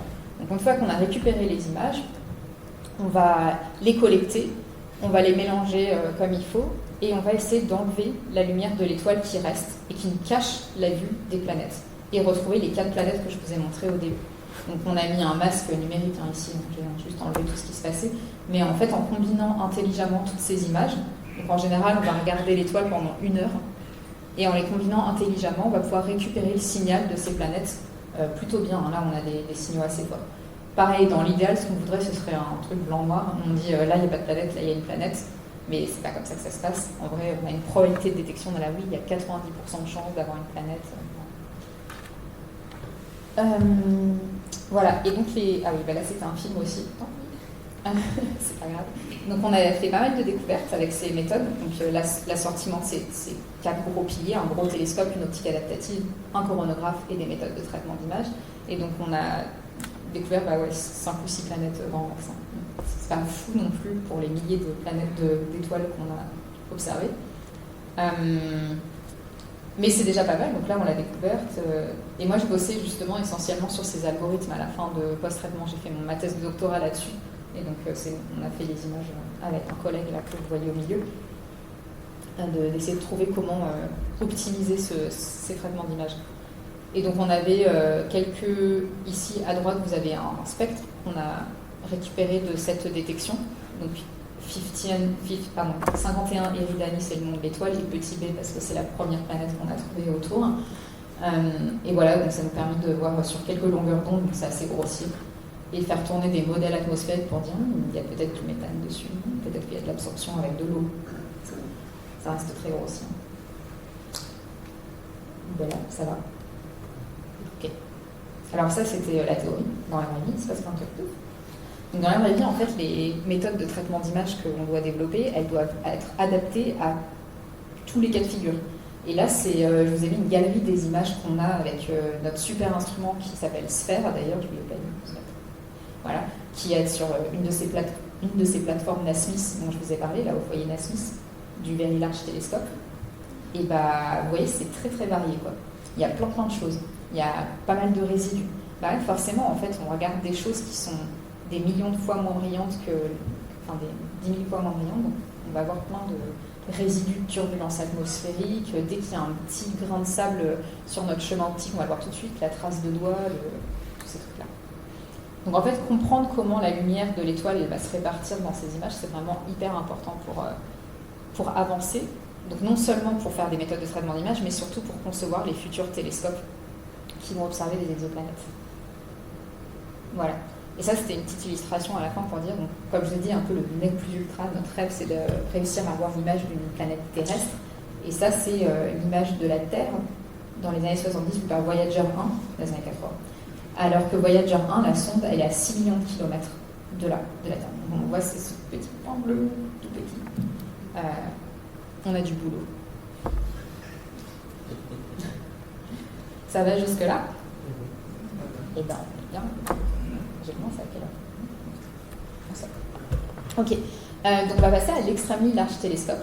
Donc comme je vous ai dit, j'insisterai jamais assez, les astronomes sont des poètes. Après le Very Large Telescope, nous avons l'Extremely Large Telescope. Est-ce que je vous fais l'offense de traduire? Je ne vais pas le faire. Il y a vraiment un moment, je vous jure, ils ont voulu l'appeler l'Overwhelmingly Large Telescope, c'est-à-dire le super méga gros télescope. Voilà, une imagination fertile. Donc ici, derrière, vous avez une image de synthèse qui a été faite il y a plusieurs années. Et alors, l'idée, c'était d'installer l'Extremely Large Telescope pas trop loin du Very Large Telescope, histoire qu'on puisse partager les ressources en tout. Donc c'est le Cerro Paranal où le Very Large Telescope se trouve, c'est à gauche ici. Et donc à peu près 30 km, à 1h20 en voiture, il y a le Cerro Armazones qui a été choisi pour être l'hôte de l'Extremely Large Telescope. C'est du caillou, hein. C'est le désert d'Atacama, et puis vous avez vu, il y a un gros tracé au milieu, c'est l'autoroute. Il y a une route qui passe nord-sud. Donc ouais, voyez en bas, c'est des photos qu'on a prises sur le chemin, c'est du caillou. Voilà. Et ici, c'est quand on arrive donc, sur le site. Ça va être vraiment au sommet de cette petite montagne. C'est des photos que j'ai prises en 2019. Je vais vous en montrer quelques-unes. Ça a beaucoup évolué depuis. Pas les paysages, mais les télescopes évidemment. Alors, comme on veut faire un télescope avec un miroir primaire de 40 mètres, 39 mètres pour être précis, on ne va pas pouvoir faire un design à 3 miroirs. Parce que si c'était le cas, il faudrait que le miroir secondaire il soit à une hauteur qui soit complètement démesurée. Donc l'idée, c'était de faire un télescope qui est compact. Et c'est pour ça qu'ils ont choisi de ne pas faire un télescope à 3 miroirs, mais à 5 miroirs. Donc la lumière, elle arrive de tout là-haut, comme d'hab. Elle va rebondir sur ce gros miroir de 40 mètres de diamètre. Ensuite, elle va rebondir sur le miroir secondaire qui la flotte, mais évidemment, dans la vraie vie, il ne flotte pas. Hein. Et ce miroir secondaire, il fait déjà 4 mètres de diamètre. Donc la moitié de celui du VLT. J'ose imaginer les dimensions quand même incroyables. Ensuite, il va arriver là et rebondir sur un miroir tertiaire qui lui fait 3 mètres 8 de diamètre, ce qui est les plus gros télescopes en France aujourd'hui historiques, ils font 3,6 mètres de diamètre. Il y a par exemple au pic du Midi le télescope Bernard-Liot, donc c'est du gros machin. Ensuite, on a un miroir, donc le quatrième qui fait 2,4 mètres de diamètre, et ensuite enfin un cinquième miroir qui en plus pas rond, qui fait 2,7 fois 2,1 mètres de diamètre. Donc c'est du gros miroir. Alors là, évidemment, hors de question de mettre un instrument au foyer secondaire dont je vous parlais. Hors de question de mettre un instrument au foyer casérien, ça n'a pas marché. Donc on a deux plateformes Nasmyth. On a une plateforme à gauche et une plateforme à droite, qui sont énormes. En fait, une plateforme pourrait contenir un VLT, d'au moins plus. Donc c'est des gros trucs, quoi. Et on arrive quand même, nous, astrophysiciens, astrophysiciennes, à en mettre trop et à se faire taper sur les doigts par l'observateur en disant vous arrêtez de mettre des trucs là parce que ça va être trop lourd, c'est vrai. L'autre le truc super important, c'est le miroir primaire. Donc, comme je vous ai dit, il ne peut pas être monolithique, il ne peut pas être d'une seule pièce, sinon il se briserait sous son propre poids. Donc en fait, il va être un assemblage de 798 hexagones de à peu près 2 mètres de côté. Donc 798. Et ça, il y a plein d'entreprises dans le monde en fait qui préparent alors je ne sais pas si parmi vous il y a des amateurs tellement amateurs qu'ils fabriquent leur propre télescope avec le beau Texoro. Non, il n'y a personne qui fait ça. Ah si, j'en vois qui en font ça, vous aussi. J'ai essayé théoriquement dans ma tête de faire ça, j'ai jamais réussi en pratique. Bref. Donc le Texoro vous rappelez de toutes les étapes qu'il faut pour construire d'abord le blank, ensuite faire le miroir. Donc, voilà, 798, sans compter ce qu'on appelle les sphères, donc les doublons, quoi, qui peuvent servir s'il y a un problème. Donc on aura toujours des doublons, parce qu'en plus il faudra les réilluminer tout le temps, parce que la réflectivité de chacun de ces miroirs ne va pas forcément être la même. Donc là, sur cette photo, vous voyez un beau miroir uniforme, mais en fait, dans la vraie vie, on ne sait pas s'ils vont tous être bien dans la bonne position. Peut-être qu'il y en a, ils vont regarder là-bas et l'autre là-bas. Peut-être qu'il y a des petits trous entre, parce qu'ils ne peuvent pas être collés serrés non plus parfaitement. Ensuite, il y en a certains, ils vont être moins réfléchis. Ils vont être moins réfléchissants que d'autres. Il y en a peut-être qui vont avoir des poussières. Ça va être pas aussi beau que sur cette image. Ça va être un petit peu plus compliqué à faire. Et donc, ce qu'on s'imagine, c'est qu'il va y avoir des trous. Qu'il y a à certains moments, il va nous manquer des actuateurs. Pas des actuateurs, justement, des petits segments de miroir, ces petits hexagones. Et on ne sait pas encore si ils vont les enlever plutôt sur les côtés ou au contraire les enlever en cluster. Donc, avoir plein de... Par exemple, 5 hexagones d'un coup qui vont au même endroit être enlevés pour être réilluminés dans la salle d'à côté. Ou au contraire, ils vont en enlever... On ne sait pas. On verra. Ça va être sympa. Ça va être rigolo. Un autre truc qui est assez intéressant avec ce design à 5 miroirs, c'est que le miroir numéro 4, ici, va être directement un miroir déformable. Donc là, on ne s'embête plus à avoir un instrument qui est au-delà, derrière, donc, comme c'était le cas avec Sphère, au Very Large Telescope. Là, il va directement être intégré. Donc tous les instruments vont être munis d'une optique adaptative. C'est obligatoire. Vous avez un télescope qui est tellement énorme que de toute façon, on ne va pas y couper. Si vous voulez qu'il y ait de la lumière qui arrive sur votre caméra, il faut mettre une optique adaptative. Le truc est surpuissant. Et puis le design est vraiment bizarre. Moi je vous dis, c'est un miroir avec des petits piézoélectriques en dessous. Déjà ça c'est compliqué dans les faits. Mais là en fait c'est carrément 6 segments de miroirs qui sont montés sur des trucs. Donc il y a 6 segments indépendants de miroirs déformables. On pourrait en parler pendant des heures aussi juste de ce miroir. Et donc nous, il va falloir qu'on gère ça, quoi, qu'on prenne ça en compte. Et le miroir numéro 5, il va pouvoir bouger comme ça, ce qu'on appelle en basculement. Il va pouvoir bouger un petit peu pour viser la torse. Ouh, ça va être une grosse machine. Alors je ne sais plus combien fait la tour là, qui tient tout ce beau monde, c'est-à-dire le miroir 2, 3, 4, mais je crois qu'elle fait 50 mètres. Je m'en rappelle plus très bien. On va la voir en photo. Alors, au niveau des instruments, il a été décidé il y a fort longtemps qu'il y aurait 3 instruments de première lumière. C'est-à-dire que dès que le télescope sera opérationnel, on va pouvoir mettre des détecteurs derrière. Ce que je vous ai dit, ce que j'appelle instrument, c'est des boîtes avec des détecteurs. En fait, c'est hyper compliqué, mais bref. Le premier, c'est celui que j'aime beaucoup parce que j'y ai bossé pendant pas mal de temps quand j'ai vécu en Allemagne pour mon post-doctorat. Il s'appelle Métis, qui va regarder dans l'infrarouge moyen. Donc ça va être un des premiers télescopes au sol qui va regarder vraiment dans cet infrarouge moyen. C'est un peu compliqué quand on est au sol parce que l'eau qui est contenue dans l'atmosphère terrestre va beaucoup absorber cet infrarouge et donc on va avoir un espèce de fond de ciel à gérer. Et c'est pour ça aussi que le James Webb Space Telescope il a été très intéressant parce qu'il va observer dans ces longueurs d'onde-là qui sont inaccessibles sur Terre. Donc c'est essentiellement des imageurs, donc ils font des caméras, quoi, et aussi des spectrographes, donc ils vont décomposer la lumière en ces différentes longueurs d'onde. Donc le premier c'est Métis. Comme il va être en infrarouge moyen, il va être monté dans un énorme cryostat. Alors, je ne sais même pas si le design là, qui est montré sur cette image, c'est le final. Mais ouais. Il y en a un deuxième, c'est Mikado. Je vais vous montrer après les différentes longueurs d'onde sur lesquelles il travaille. Donc, lui, il travaille plus en infrarouge et c'est pareil, il a des images et des spectrographes. Et le dernier, c'est Harmony, où là, c'est un spectrographe un peu plus important. Il se trouve que les Français, Cocorico, d'où le Cocorico, c'est le gars de Watt, c'est ton je pense que c'est pas. Non, c'est Chicken Run. Il y a des connaisseurs. Très bien. Ouf. Par contre, lui, c'est qui?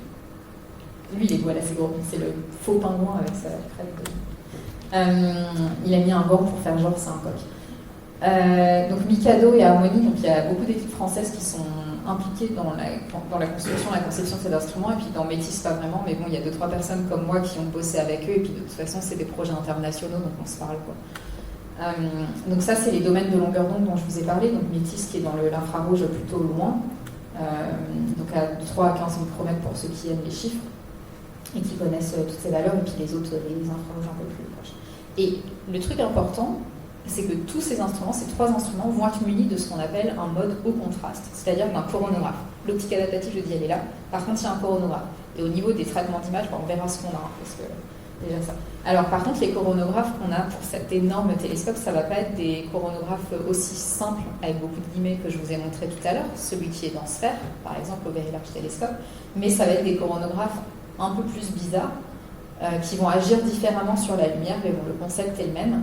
Et ce qui va être très bizarre, c'est à droite, je vous ai mis des images coronographiques qu'on devrait obtenir, en tout cas simuler, avec ces types de coronographes et ces types d'instruments. Donc vous voyez, c'est un peu bizarre de comprendre ces images. Déjà, quand je vous ai montré celle de tout à l'heure, vous avez dit, ok, cool, elle travaille avec ça, ok, très bien. Mais là, ça va être encore... Ouais, ça va être vraiment un peu n'importe quoi. Voilà. Ça va être rigolo. Ah oui. Et en fait, encore après, la communauté travaille déjà, alors que le télescope n'est même pas complètement terminé, à la génération d'instruments qui va venir après, les instruments de seconde génération. Donc on a un qui s'appelle Andes, qui va être avec plein de fibres, qui va permettre de faire de la spectroscopie d'extrême précision, en particulier pour ceux qui connaissent la méthode des vitesses radiales pour détecter des exoplanètes. Voilà, ça va être hyper utile pour ça. Il y en a un autre qui va s'appeler Mosaic, qui cette fois va faire de l'astronomie à très très grand champ.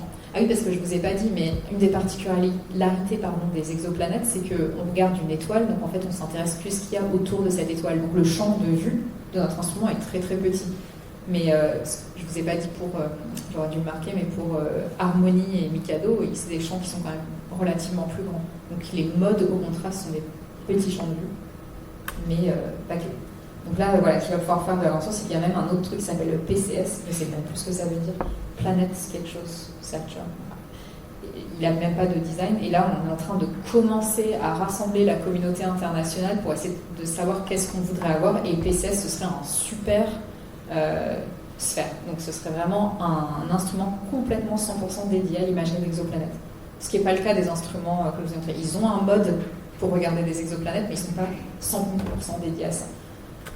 Donc ça commence à se bouger. Mais moi, j'ai un peu du mal personnellement, parce que je dis l'instrument n'est pas encore là, donc j'ai un peu du mal à me projeter. Détail. Donc en 2019, ça c'était en bas le chantier, là où il y aura aussi tous les miroirs sphères, je ne sais pas comment on dit en français. De rechange. Merci. Les miroirs de rechange qui vont servir à faire les transports. C'est là qu'il va y avoir tout ce qui est maintenance. Ça c'était en 2019, donc juste. En fait c'était en 2020, je vous ai menti. C'était en 2001, c'était juste avant le Covid. J'ai pris l'avant-dernier avion Air France pour rentrer en urgence. Bon, voilà, c'est juste terminé. Et donc le chantier a dû s'arrêter d'ailleurs à ce moment-là pendant plusieurs mois. Je ne sais pas si vous me reconnaissez, j'ai grandi depuis, n'est-ce pas? Voilà, c'est un bon dedans. Et donc ça, on était vraiment cofondation. Donc ils avaient déjà fait un énorme truc pour mettre la montagne, pour la raser, parce que c'était un petit pic, donc ils ont mis de la dynamite et clac, ils l'ont rendu toute droite. Ensuite ils ont creusé les trous, ils ont cassé avec des grosses machines, et c'est assez impressionnant la taille du truc. Hein. Et vous voyez ici, il y a les différentes cellules qui vont tenir donc le dôme du télescope, enfin la structure du télescope. Et vous voyez ici, là c'est du gros gravier, quoi. Donc les mecs étaient toujours en train d'enlever la caillasse, et là c'était décaillasser le truc. C'est impressionnant. Je ne travaille pas dans le BTP, du coup je ne m'en rends pas compte, mais ça me paraît vraiment dingue. Ici, c'est des petites boîtes anti-sismiques, parce que vous savez aussi peut-être que le Chili est soumis à... Il y a une zone de subduction en fait entre le Pacifique et le Chili, donc il y a beaucoup de tremblements de terre. Donc ils ont dû mettre ce qu'il fallait. Et normalement, ça devrait être très bien utilisé. Puis vous voyez, ici, ils avaient commencé à mettre de la terre et à aplatir cette terre avec des machines pour remplir les cellules. Donc ça, c'était en 2020. Je vais vous montrer des photos de maintenant, ça a changé. Un autre petit truc, c'est la vue, avec un gros zoom, du Cerro Armazones, donc là où le site de l'ELT, vers le site du VLT. Donc on voit ici les 4 dômes du Very Large Telescope, on voit, croyez-moi sur parole si vous voulez, et le reste. Et donc la Star Trek, et ici c'est là que les astronomes vivent, c'est la Residencia, donc c'est là qu'il y a les chambres d'hôtel et la cantine, tout ça. Et avant, hop, aujourd'hui ça ressemble à ça. Et c'est ça, Pierre, tu voulais savoir les images que je devais rajouter dans le TER en venant, que je t'ai dit non, j'ai pas fini. Et c'était parce que je voulais prendre absolument une capture d'écran du site internet que vous avez en bas à droite. C'est l'ELT qui a installé des webcams. Donc vous pouvez voir sur ce site internet en direct des images de la construction du Very Large Telescope. Les grues sont gigantesques sur cette image. En fait, il a fallu des grues pour construire de la grue. D'accord. L'autre endroit où ça a été utilisé, ce genre de grue, c'est pour ITER, qui est dans le sud de la France. Je sais pas si ça vous dit quelque chose. Oui, ouais, c'est ça, le super réacteur ITER, le truc de fission là, nucléaire, parce que c'est aussi dans une énorme boîte, et donc ils ont utilisé les mêmes grues. C'était quand même des grosses structures, et l'astronomie c'est un peu spécial, c'est quand même niche, quoi. Donc, tout le monde ne fait pas des gros dômes, donc forcément c'est pas... voilà, donc ça ressemble à ça, donc vous voyez, ça commence à prendre vie, quoi, et ils ont déjà réussi à faire tourner la structure. Donc ça fonctionne bien. Ça aussi, c'était aujourd'hui, on voit. Donc là, en fait, c'est les spiders que vous voyez, les araignées, qui vont tenir le miroir secondaire qui sera là. Je vous rappelle, hein, c'est 3,6 m, à peu près 3,8 m, j'avais dit, le miroir secondaire, un gros machin. Et là, en bas, je ne sais pas si vous voyez bien, mais c'est les alvéoles, donc chaque trépied va tenir un hexagone de 2 mètres, et il y en aura 798. Voilà. Et ça, c'est la fameuse tour qui contient les autres miroirs 2, 3, 4, 5, ça. Donc ouais, ils ont posé il n'y a pas très longtemps la tour. Donc on la voit ici, cette tour, assez impressionnante. Là, on ne sait plus si on est entre le chantier naval ou l'astronomie.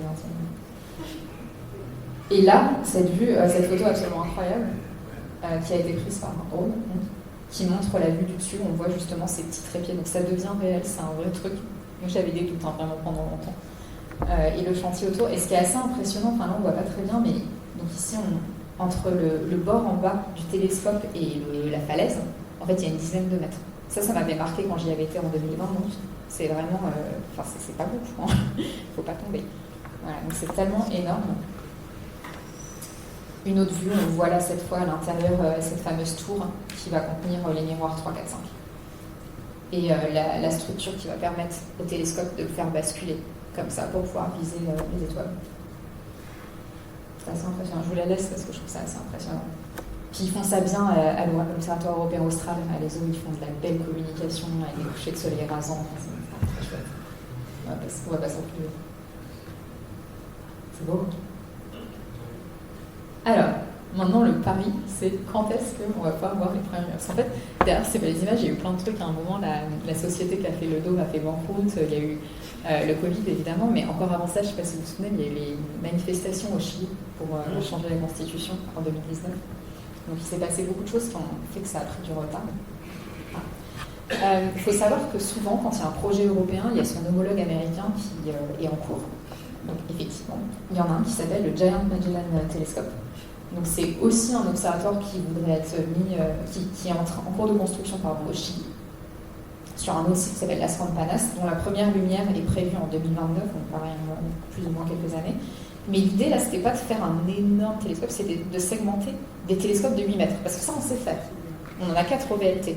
Ben là, on n'a qu'à les mettre ensemble, vous avez une petite fleur, et donc ils voulaient mettre 7 miroirs, donc 6 autour, 1 au milieu, de 8 mètres de diamètre. Donc ça, c'est l'idée du projet, pour avoir un miroir équivalent de 24 mètres. C'est rigolo. Il y en a un autre qui ressemble vachement au... Il faut que j'arrête d'utiliser ce mot, je vous jure. Désolée, c'est un réflexe linguistique, j'ai du mal à m'en débarrasser depuis que toute petite. L'autre fois, il y a une journaliste qui l'a repris mot pour mot et ça m'a vraiment stressée. Elle a écrit, il y a vachement plus dans l'article, avec des guillemets. Dit la chercheuse, enfin, c'était horrible. On est humain après. Donc il y en a un autre projet qui va sûrement pas voir le jour, qui s'appelle le 30 Meter Telescope. N'oubliez pas, les astronomes sont des poètes, ils ont un télescope de 30 mètres, ils l'appellent le 30 mètres. Donc celui-ci fait 30 mètres, contre toute attente, et c'est aussi des segments hexagonaux d'à peu près 1m44, et l'idée c'est d'en avoir 492 alignés, et à la base, il devait être construit à Hawaï, où il y a déjà, au sommet du Mauna Kea, qui est un volcan éteint, à 4200 mètres d'altitude, il y a déjà plein de télescopes. Il y a le Canada France Hawaii Telescope, il y a le Subaru Telescope des Japonais, il y a le Gemini North des Américains, il y a aussi le Keck Telescope de Californie qui a 2 télescopes de 10 mètres segmentés donc, qui fonctionnent. Vraiment, il y a du monde, il y a ce qu'il faut, il y a l'opérationnalité. Sauf que, je ne sais pas si vous voyez les 2 photos à gauche, en bas, c'était les premières manifestations que vous en avez peut-être entendu parler dans les journaux, des Hawaïens natifs qui ont dit en fait, on ne nous a jamais demandé notre avis. Et cette montagne, elle est sacrée pour nous, et en fait, ça nous saoule que vous venez avec vos gros panards et vous installez comme ça sans nous demander. Astronomie ou pas, votre science, elle est soi-disant pure, universelle pour tout le monde, mais il y a un moment, respect aussi, quoi.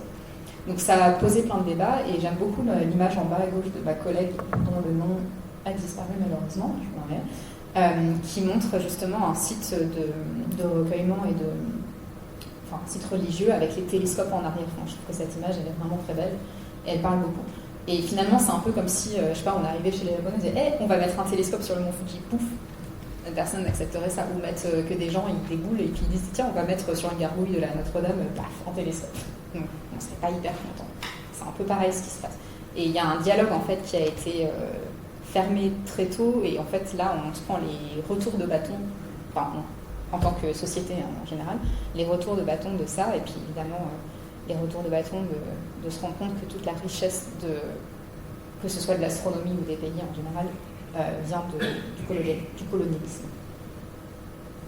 Donc, une des questions qu'on pourrait dire, c'est si on veut construire un télescope de 30 mètres, 40 mètres, en fait, quels ont été toujours les facteurs pour choisir ces sites d'observation astronomique? Bon, le premier, c'était la latitude. On va avoir un endroit où on voit beaucoup de ciel. Si on se met au pôle, c'est pas très intéressant, on verra toujours la même chose. Par contre, si on se met sur les tropiques, Capricorne, Cancer, Là, on peut voir pas mal de choses, puis en plus, on peut voir l'hémisphère sud, où il y a les nuages de Magellan, les 2 galaxies satellites de la Voie lactée, on peut voir le centre de la Voie lactée, donc c'est super intéressant. Sur le centre de la Voie lactée, il y a plein d'étoiles, donc il y a plein de choses à regarder. Bon, ça c'est une chose. Ensuite, le deuxième, c'est il faut qu'évidemment les cieux soient clairs et cléments, donc pas pollués en termes de lumière, mais aussi de particules, parce qu'on a dit les particules, ça diffuse la lumière. Et on ne veut pas que la lumière soit diffusée et qu'on ait un fond de ciel dégueulasse. Sur cette photo, vous voyez, qui a été prise sur le site du Very Large Telescope, donc à Cerro Paranal, donc c'est une photo fisheye. On voit ces nuages de Magellan, là dont je vous parlais, enfin on en voit qu'un, le deuxième est là, on voit pas très bien. Mais vous voyez ici, là et là, on a de la lumière diffusée par les mines de cuivre autour, qui fonctionnent H24. Il faut refaire des téléphones. Ouais. Marcher avec le texte. On veut aussi que la météo soit stable et puis clémente, évidemment, donc il n'y ait pas de nuages, parce que s'il y a des nuages, on est obligé de fermer, mais aussi, pas de pluie, et surtout que ce soit sec, parce que comme on l'a dit tout à l'heure, l'eau va absorber la lumière qui vient des astres, et ça, on ne veut pas. Et donc c'est pour ça qu'on s'est mis dans le désert d'Atacama, un des endroits les plus secs au monde, comme je vous disais tout à l'heure, avec un taux d'humidité d'environ 10%, ça se voit, c'est du caillou. Mais on a oublié certains facteurs, parce que ça c'est vraiment les facteurs juste astronomiques, et on oublie le côté pratico-pratique. Donc par exemple l'accès à l'énergie, l'accès à des ressources opérationnelles. Donc l'énergie, ça peut être, là on a des gros près du Very Large Telescope, des gros containers de diesel en fait pour que ça fonctionne. Les ressources opérationnelles, c'est la bouffe. Il faut nourrir les gens, de l'eau surtout, de l'eau fraîche, surtout dans un désert avec un taux d'humidité à 10%. Je peux vous dire que là, vous en buvez de l'eau, vous êtes obligé parce que vous asséchez. Mais aussi un endroit avec de la stabilité sociale. Ah oui, là, c'est ça, les photos. Donc là, en bas, vous avez les trucs de diesel, là, là où ils storent le diesel. Au-dessus, vous avez les panneaux solaires, parce que depuis assez peu de temps, l'ESO, l'Observatoire européen austral, a privilégié la mise en place de panneaux solaires, énergie durable, tout ça. Ça, c'est une photo du camion de 20 000 litres qui va rapporter 2 à 3 fois par jour de l'eau fraîche pour ces messieurs-dames qui travaillent au sommet. Et ça, c'est une photo justement de la place centrale à Santiago du Chili, lorsqu'il y a eu les manifestations en 2019. Donc en 2019, on ne pouvait pas accéder au site juste parce qu'il y avait cette fameuse stabilité sociale qui ne fonctionne pas. Et donc si vous regardez le globe, en fait, il y a plein de pays où on pourrait mettre des télescopes, astronomiquement parlant, mais c'est juste pas possible géopolitiquement parlant. Mais ça, c'est que le bout de l'iceberg. Donc, je vous ai fait une petite liste des trucs. Quand on a un observatoire en fonctionnement, en opération, ça veut dire qu'il y a plein de choses qui se passent. Déjà, il faut voyager entre l'observatoire et les gens qui l'exploitent, qui sont malheureusement pas souvent les gens qui y habitent. C'est-à-dire que les Chiliens travaillent malheureusement assez peu avec les télescopes sur leur territoire au Chili. C'est souvent des gens qui viennent d'Europe. Donc, il faut y aller, le Air France machin qui fait l'aller-retour. Ensuite, une fois qu'on a collecté les données, il faut quand même les transférer dans des data centers et les garder, les stocker dans cet endroit. Et ça, vous savez, on en a parlé beaucoup avec ces histoires d'intelligence artificielle, ça coûte cher en énergie. Il faut beaucoup d'énergie pour faire fonctionner le télescope, parce que, je ne vous l'ai pas dit, mais le dôme, il faut le refroidir pour que lorsqu'on l'ouvre le soir, il soit aussi froid à l'extérieur qu'à l'intérieur, pour pas qu'il y ait d'échanges thermiques, pas de turbulence atmosphérique. Bref, donc tout ça, c'est beaucoup d'énergie. Puis en plus, les caméras, les miroirs déformables, c'est quand même des trucs, par exemple, avec du haut voltage. Il y a plein de choses. La deuxième ligne que je vous ai mis en vocal, c'est, je vous ai dit, on ne pouvait plus accéder au télescope lors des pandémies, lors des manifestations, il peut se passer plein de choses, mais aussi les conflits ou la sécurité. S'il y a un tremblement de terre, on ne peut plus y accéder. Donc les conflits géopolitiques, il y a eu des histoires qui se sont passées avec des astronomes qui sont kidnappés dans certains lieux qui sont un peu compliqués. Mais il y a aussi les inondations, là j'en ai pas parlé, ou les feux de forêt qui peuvent menacer directement le télescope ou juste menacer l'accès. Donc à un moment, à Antofagasta, il y a quelques années, il y a eu des inondations comme jamais. Avec le dérèglement climatique, ils ont reçu sur la tronche ce qu'ils recevaient normalement en 1 an, mais en une journée. Sauf que l'infrastructure de la ville n'est pas faite pour accueillir autant d'eau, parce qu'ils n'ont jamais eu ça avant. Donc c'était vraiment n'importe quoi et impossible d'accéder au télescope. C'est ça, prendre en compte en fait tout le contexte social et climatique qu'il y a autour. Et puis évidemment, quand il y a des gens, il faut au moins qu'on leur donne de l'eau potable, de la nourriture et les soins de santé minimum.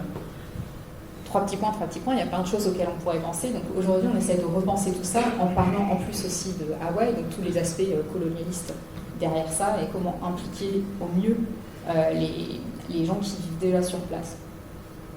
Et j'ai pas voulu en parler, mais j'en parle quand même parce qu'il est là. Alors pour ceux qui ne voient pas très bien où je veux en venir, petit indice, il y a beaucoup d'autobronzants, il y a une petite neige blonde et c'est très énervé. Donc ce personnage, que je n'adore pas parce que j'ai vraiment pas envie de la nommer, on en a beaucoup trop parlé ces derniers temps et c'est triste, il est assorti aux couleurs, j'avais fait express. Il a aussi beaucoup changé la donne. Là, avec ce qui se passe en ce moment, enfin, je ne fais pas un dessin, mais il va y avoir des choses qui vont devoir changer dans notre façon d'appréhender et de faire notre recherche. Et donc, finalement, le message, c'est que l'astronomie, c'est trop cool, c'est universel, c'est au-dessus de nos têtes, c'est une science qu'on penserait neutre et pure, mais en fait, non, on est pris en fait, dans cette matrice sociale, on joue avec, et voilà. Et je pense qu'il faut s'en rappeler, c'est quand même assez important. Tout ça, pendant ce temps, nous, on cherche des exoplanètes habitables. J'aime beaucoup cette photo qui a été prise le 24 octobre 1946. C'est la première photo de la Terre prise à une altitude de 100 km. Donc avant, on n'avait aucune image de la Terre. On rendait compte que ça date d'il n'y a pas longtemps du tout. C'était la grande accélération, donc c'est les années 1950 post-guerre. C'est là qu'on a eu les premières images de la Terre. Donc c'est assez paradoxal qu'on ait à la fois détruit notre planète et vu notre planète. Et l'autre truc qui est assez intéressant, c'est que c'est une photo qui a été prise par un missile, le V-13. Je vous laisse réfléchir à ça.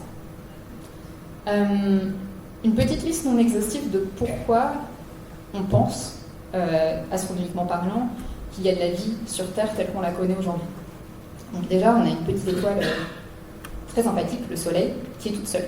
Il faut savoir que la plupart des étoiles, elles viennent en double, en couple, en trouble, en plein de choses, mais elles viennent rarement seules en fait. Ça, c'est une petite fraction qui vient seule, moins de 10%. En plus, elle est gentille, elle n'est pas trop petite, qui fait qu'elle est super excitée et qu'elle vit très très longtemps, mais elle n'est pas trop grosse parce que les trop grosses étoiles, en fait, elles ont une durée de vie très très courte, quelques millions d'années seulement, avant de finir en supernova. Donc vraiment juste nickel. Très bien, une gentille. Ensuite, on a la présence de Jupiter et Saturne, les géantes, mais surtout Jupiter. Il y a plein de choses qui font qu'on pense que la présence de Jupiter est essentielle. Sûrement que Jupiter s'est rapproché un moment du Soleil puis s'est reculé grâce à une résonance de mécanique avec Saturne, justement. Mais bon, la conséquence, c'est que tous les 4 matins, on ne se prend pas une météorite sur la tronche grâce à Jupiter, c'est plutôt pas mal. Et que la Terre a pu se former. Parce que peut-être qu'elle aurait été détruite ou absorbée par le Soleil sans Jupiter. La Lune aussi, c'est un élément assez important. La Lune est assez grosse et elle va stabiliser l'orbite de la Terre. L'inclinaison, vous savez que l'axe de rotation de la Terre change au cours du temps. Là, en fait, c'est beaucoup plus stable grâce à la Lune. Une chose qui se passe, la Lune sera chouette. Le poids de la Terre est suffisant pour qu'il y ait une atmosphère sur Terre, mais pas trop non plus qu'on ne soit pas sur une jungle gazeuse. Ça, c'est cool. Et pour retenir l'eau aussi, les océans, il y a un champ magnétique qui est assez fort qui permet en fait de dévier les rayons nocifs qui viennent du Soleil, les rayons énergétiques. Aussi très très intéressant pour pas qu'on se fasse griller. Et l'atmosphère, je vous ai dit, nous protège aussi des ultraviolets, des rayons gamma et des rayons X qui sont dangereux, très énergétiques et dangereux pour la vie, en tout cas en surface. Pas au fond des océans, mais en surface. Il y a des atomes super intéressants, l'hydrogène, le carbone, l'oxygène et l'azote. Et en particulier, la chimie carbonée, elle est vachement pratique parce qu'elle est ni trop, ni trop. Elle est juste comme il faut, c'est-à-dire qu'elle peut facilement faire des liaisons, mais pas trop solides non plus. Donc c'est propice à l'évolution. Donc c'est pour ça que toute la vie qu'on connaît sur Terre, elle est basée sur le carbone. Il y a des gens qui disaient, tiens, ce serait sympa si on imaginait une vie basée sur un autre atome comme le silicium, sauf que ce serait trop solide. Ça me perturbe, je vois des gens se marrer, j'ai envie de savoir pourquoi ils se marrent. Il y a aussi l'eau. L'eau, c'est un très très bon solvant. Et nous, on en a vraiment à foison sur Terre. Donc on a beaucoup de chance qu'on est en plus à cet endroit où il y a de l'eau de façon liquide à foison. 70% de la surface de la Terre, c'est des océans quand même. Et un autre aspect important, c'est qu'on a aussi ce cycle du carbone avec la tectonique des plaques. Ça bouge de partout. Enfin, bref, il y a tous ces petits trucs. Et ça, c'est juste seulement quelques points clés. Non exhaustifs de comment on connaît la vie. Et du coup, tout ça, c'est pour en arriver à ce fameux paradoxe. On est sur le point de trouver une planète dite habitable. On fait des géants télescopes. On a le télescope James Webb dans l'espace. Et l'habitabilité de la Terre elle-même est menacée par tout ce qui se passe. Je ne vais pas vous faire la liste non exhaustive non plus, mais on parle des PFAS, on parle des avermissements climatiques, de l'érosion de la biodiversité et du mec avec son autobronzant. Là, cette photo, je la trouve super intéressante. C'est un collègue Alex Polla qui l'a prise en 2021. C'est de SETI. Vous savez ce que c'est, SETI ? Ouais. C'est Search for Extraterrestrial Intelligence. Donc, c'est les fameux télescopes qui cherchent de l'intelligence extraterrestre. Ils pointent vers... là, ce que vous voyez, les nuages derrière, c'est en fait le panache de fumée des feux de forêt, des méga-feux qu'il y a eu en été 2021 en Californie. Et vous voyez d'ailleurs le soleil est rougi par diffusion justement à travers ces nuages, donc plutôt qu'apparaître sa couleur habituelle, il est tout rouge parce que ces rayons sont bloqués par ces aérosols, c'est des particules type les fameux PM2.5, donc des aérosols de taille 2,5 micromètres, ceux qui vont bien rentrer dans les bronches, ceux-là qu'on n'aime pas. Du coup de tout ça, je voulais en venir parce qu'aujourd'hui, je vais quand même le dire en conclusion, parce qu'il est l'heure de terminer. Les astronomes, les astrophysiciens, et particulièrement en France, parce qu'on a la chance d'avoir quand même une certaine liberté académique qui nous permet de réfléchir à tous ces problèmes sociaux, et on a une belle communauté autour de ça. Dans l'enseignement supérieur et de la recherche, on essaie justement de découdre tous ces paradoxes et d'essayer de comprendre comment travailler mieux, comment prendre en compte toutes ces choses-là, ne pas se les cacher, et ne pas se fermer les yeux tout en étant quand même poussé par notre enthousiasme à faire une recherche. L'idée, c'est pas voilà. Et finalement, pour vraiment résumer le résumé du résumé de nos pensées en ce moment, déjà, c'est revisiter la notion de progrès. On est dans ce côté très extractiviste de progrès technologique, toujours plus grand, toujours mieux faire, plus vite. En fait, se dire peut-être que le progrès, c'est justement de ralentir, de faire les choses un petit peu mieux, pas le faire 10 000 fois, mais le faire une fois et prendre son temps bien, voilà. Et aussi de valeur.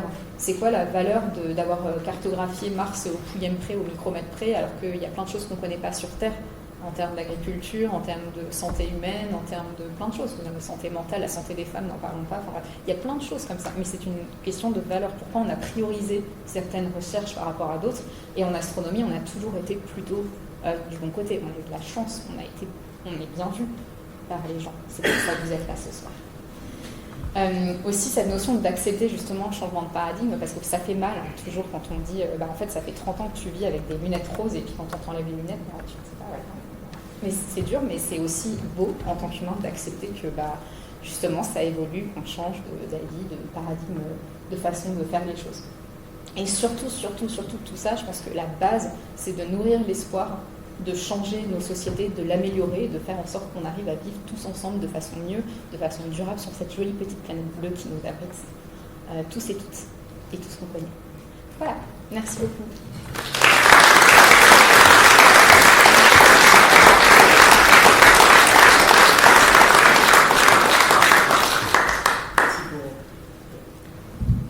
Merci pour ce tour d'horizon très complet avec un peu de technique, de science, de belles images, de beaux espoirs et de beaux messages. C'était très intéressant. Comme d'habitude, on va prendre quelques questions. Ceux qui veulent poser, vous levez la main et surtout vous parlez très très fort pour que tout le monde puisse entendre. On n'a pas le micro sans fil ce soir, donc il faudra que vous ayez de la voix. Et je vois monsieur devant qui a... Alors, là-bas c'est sec, mais il y a beaucoup de poussière. Est-ce qu'il y a des problèmes pour observer avec la poussière et éventuellement des tempêtes de poussière? Oui, c'est une bonne question. Alors pour la poussière, en fait, on est à suffisamment haute altitude. Donc à Paranal, c'est 2000 et quelques mètres d'altitude. Je l'avais mis dans un des transparents. Du coup, on n'a pas ce problème d'avoir des poussières directement qui puissent influencer. Par contre, effectivement, s'il y a des feux de forêt, s'il y en a qui est diffusé dans l'atmosphère, ça va absorber la lumière, ça va diffuser justement la lumière des étoiles qui vient, et là, ça peut poser problème. Et on n'a pas réussi à le monitorer, à avoir des vraies valeurs, mais je vous parlais des mines de cuivre qu'il y a tout autour, dans le désert d'Atacama, donc autour de l'observatoire, notamment de Paranal, et on sait que que ça utilise des technologies qui émettent énormément d'aérosols, et que ces aérosols peuvent avoir... Après, les aérosols, ils ont quand même il pleut pas beaucoup, parce que en France, par exemple, quand on a des aérosols dans l'air, il suffit d'attendre qu'il pleuve et puis hop, ça nettoie tout. Ou le vent. Il y a un gros coup de vent et ça balaye tout. Là, dans le désert, il y a quand même pas mal de vent. Mais bon, ça, avec le Pacifique qui est là, mais ça reste un truc qui est finalement assez mineur. On le regarde via ce qu'on appelle la transparence du ciel la nuit, le taux d'aérosol. Et c'est quand même un ciel qui est très transparent à Paranal, donc ça ne pose pas trop de problèmes. Oui. Quel est le budget alloué pour construction d'extra-lunaires télescopes et quels sont les pays qui participent à sa construction? Oui, alors le budget alloué en argent, j'imagine, parce que moi j'aime bien aussi parler dans d'autres métriques, par exemple en carbone, ça je pourrais le dire, c'est 283 kilotonnes équivalent carbone. Par contre, en termes d'argent, en fait, je ne sais pas, je suis désolée. Par contre, une nuit au Very Large Telescope, je crois que c'est 1 000 € la nuit. Non, c'est 1 000 € l'heure. Enfin, on n'est pas au pouillème prix, mais je crois que c'est dans ces eaux-là. Je crois que c'est 1 000 € l'heure. D'accord. Donc, l'Extreme Lunar Telescope, vous multipliez tout par 10 au minimum. Ça coûte super cher. Ça a été décidé pour plein de raisons. Il y a des pays qui refusent de rentrer dans le... Donc, c'est l'Observatoire européen austral, la structure, qui va gérer l'Extreme Lunar Telescope, mais c'est ouvert à d'autres pays. Donc le Brésil, à un moment, est rentré pour sortir après, parce qu'il y a eu les élections entre-temps, et c'était plus important. L'Australie, d'ailleurs, a changé de cap, et maintenant ne veut plus, et n'est plus faire partie de de cette structure, de l'ESO. Donc c'est essentiellement les pays européens, depuis, je sais pas, les années 2018, je crois, 19, il y a l'Irlande du Sud, par exemple. Donc il y a...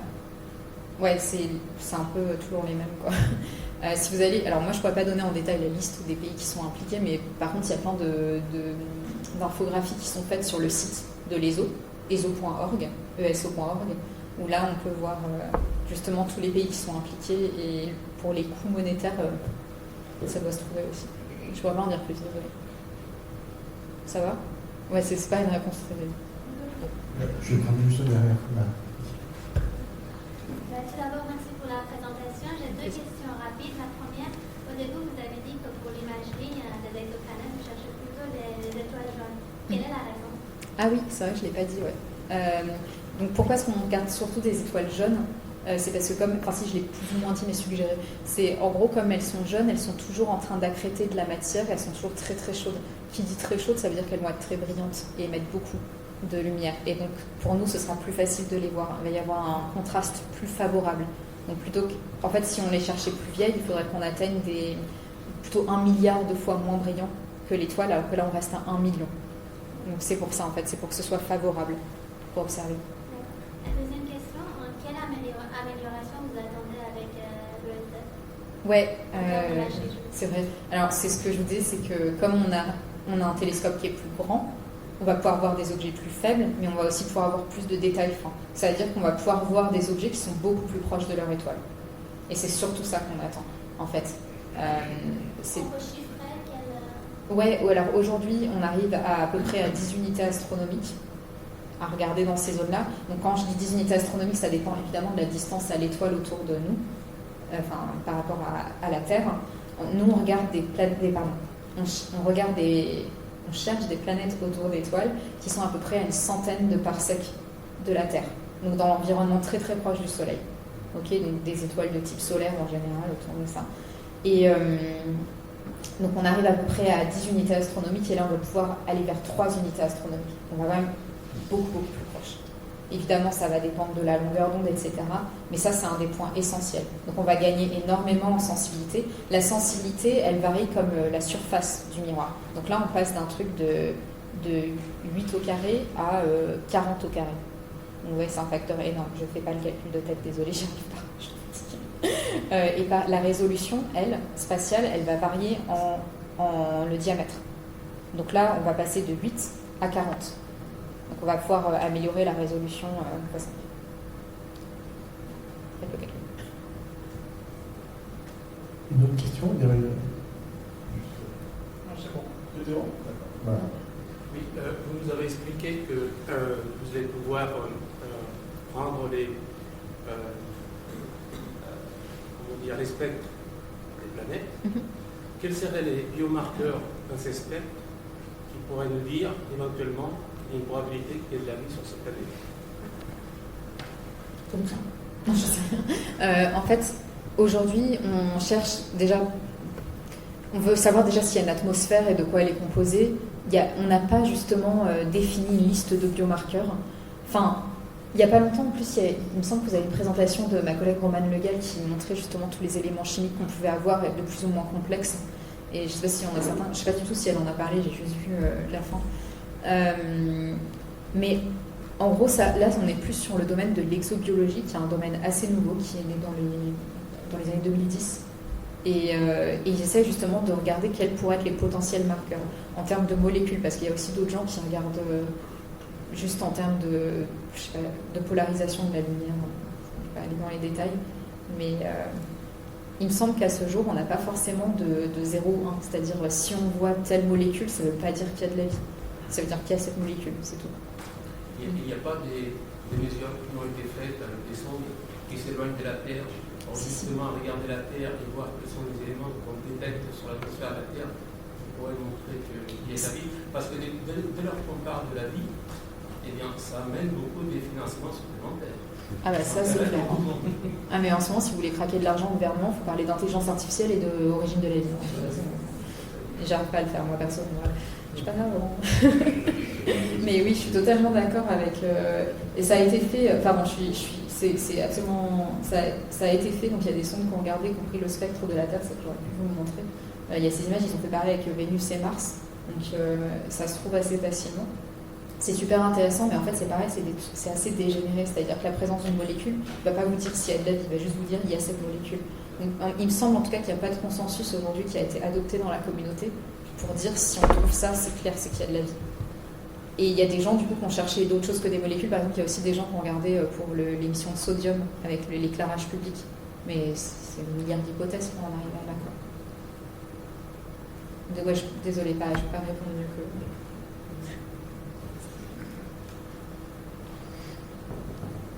Vous avez expliqué la règle de nommage pour les exoplanètes qu'on découvre. C'est quoi la règle de nommage pour les étoiles?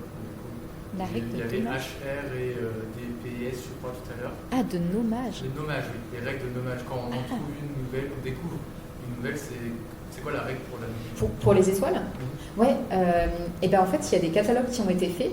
Donc il y a plusieurs noms. En fait, en général, un objet astronomique a plusieurs noms. Les plus connus pour les objets diffus, c'est les Messier, qui ont été il y a longtemps, je ne sais pas si on apprend la date, mais c'est Charles Messier, astronome à 16 heures, qui a regardé tous les objets diffus du ciel et qui les a nommés 1, 2, 3, 4, 5, jusqu'à 200 et quelques. Donc M1, par exemple, c'est la nébuleuse du Crave, M13, c'est un amas globulaire, machin. Et donc c'est un peu pareil ce qui s'est passé... Alors attends. Et donc après il y a eu d'autres trucs, il y a eu par exemple le New General Catalogue, donc c'est pour ça que ces mêmes objets ont un nom en NGC machin, et puis ensuite il y en a eu plein d'autres avec les sondes qui étaient envoyées. Et pour les étoiles, pareil, si on remonte dans le temps, les premiers noms d'étoiles, donc par exemple je vous ai parlé de 51, désolé pour le nom de 51 Eridani. Eridani en fait c'est le nom arabe, parce que les Arabes avaient des catalogues antiques, avaient des catalogues hyper détaillés avec les noms d'étoiles, alors que dans l'Antiquité grecque, c'était plutôt les astérisques, les constellations qui étaient là, mais pas les noms d'étoiles. Donc en fait, les noms d'étoiles qu'on a, Bételgeuse, je sais pas, Sirius, machin, c'est des noms qui viennent de ces catalogues. Ça date de Ptolémée, tous ces trucs-là. Donc ça, c'était les premiers. Donc ça, c'est, par exemple, Alpha du Centaure, c'est la première étoile, Alpha, après il y a Bêta du Centaure, Gamma du Centaure, machin, de la constellation du Centaure. Donc ça, c'est les noms, les vieux. Et puis après, évidemment, avec l'avènement des télescopes, on a découvert d'autres, il a fallu leur donner des noms un petit peu plus machin. Et aujourd'hui, on a des télescopes qui sont spécialisés là-dedans, et donc on a des noms absolument hideux, qui sont genre SDSS 2 masse J07 450 avec 18 chiffres derrière. Et c'est vraiment ça, en fait, qu'on utilise. Donc on a vraiment des noms à rallonge. Donc souvent, les premiers trucs, c'est donc 2 masse, tout masse, en fait. 2 masse, c'est le nom de l'instrument, ou SDSS, le nom du survey, qui a réussi à faire ça, ou Gaia, la mission Gaia européenne, là, qui fait exactement ça. Et ensuite, soit il y a des règles du genre, on met la position dans le ciel, et puis ensuite plein de numéros pour dire lequel, comme la carte vitale, soit la métaphore est pas folle. Soit il y a d'autres règles comme ça, c'est par ordre de découverte. Mais donc, par exemple, le catalogue qu'on va utiliser, nous, en tant qu'astronomes professionnels aujourd'hui, on a une plateforme d'ailleurs qui est hébergée en France, à Strasbourg, qui s'appelle SIMBAD, S-I-M-B-A-D. Donc c'est le centre de données de Strasbourg qui vraiment fait ce catalogue avec justement ces différentes nomenclatures. C'est le catalogue Hipparcos, qui est justement ce premier survey qui a été fait du ciel avec les noms Hipparcos. Alors eux, ça va, ils ont jusqu'à 5-6 chiffres. Après le HIP, donc c'est HIP quelque chose. Le HR que je vous ai montré tout à l'heure, je ne sais plus ce que c'est. J'ai oublié, mais ça veut dire quelque chose. Ah, voilà, ça m'est sorti la tête. Et maintenant, il y a Gaïa, et puis Gaïa, il y a vraiment plein de chiffres après. Ça répond à ta question? Parfaitement, merci. Très bien. Une question. Ouais, déjà deux remarques, parce que des choses qui m'ont choqué tout à l'heure. J'ai remarqué quand même que le SETI cherchait l'intelligence très loin de la Terre. Ouais. Peut-être que c'est symptomatique. Peut-être que la priorisation de l'étude de Mars, c'est pour y envoyer justement le plomb avec ses copains. Finalement, ils veulent y aller, donc on n'a qu'à les y envoyer, on serait tranquille. Une question par contre un peu plus sérieuse. Est-ce que la découverte des planètes dans une zone particulière, est-ce que c'est parce que a priori on a plus de chances, il y en a plus dans cette zone-là, ou est-ce que c'est un biais instrumental? C'est vraiment la question qu'on se pose. Est-ce qu'on détecte très peu de planètes? Donc là, c'est le cas.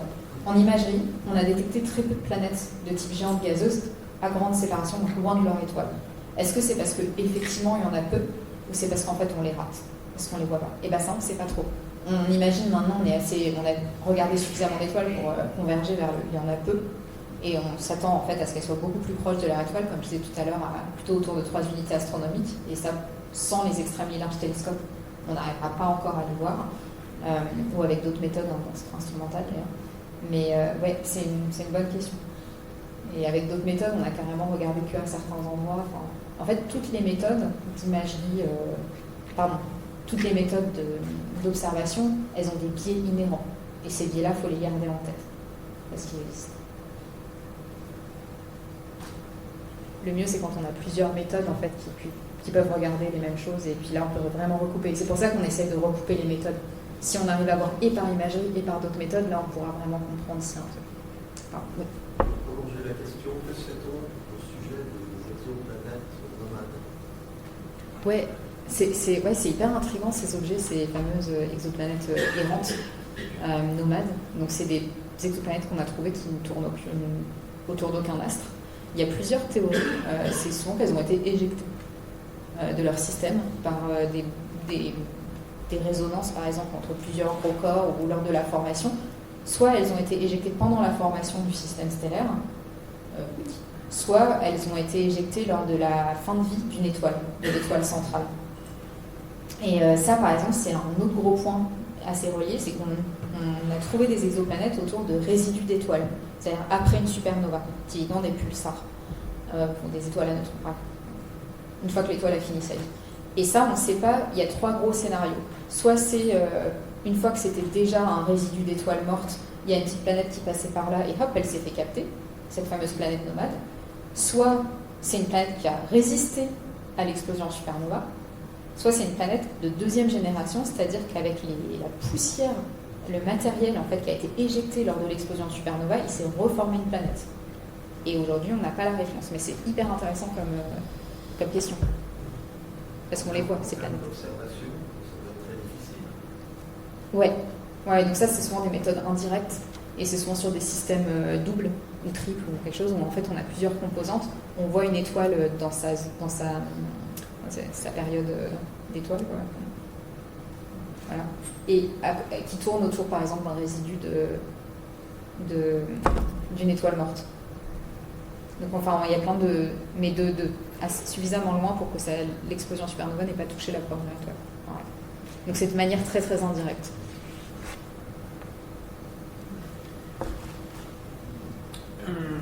Merci pour la conférence, très intéressante.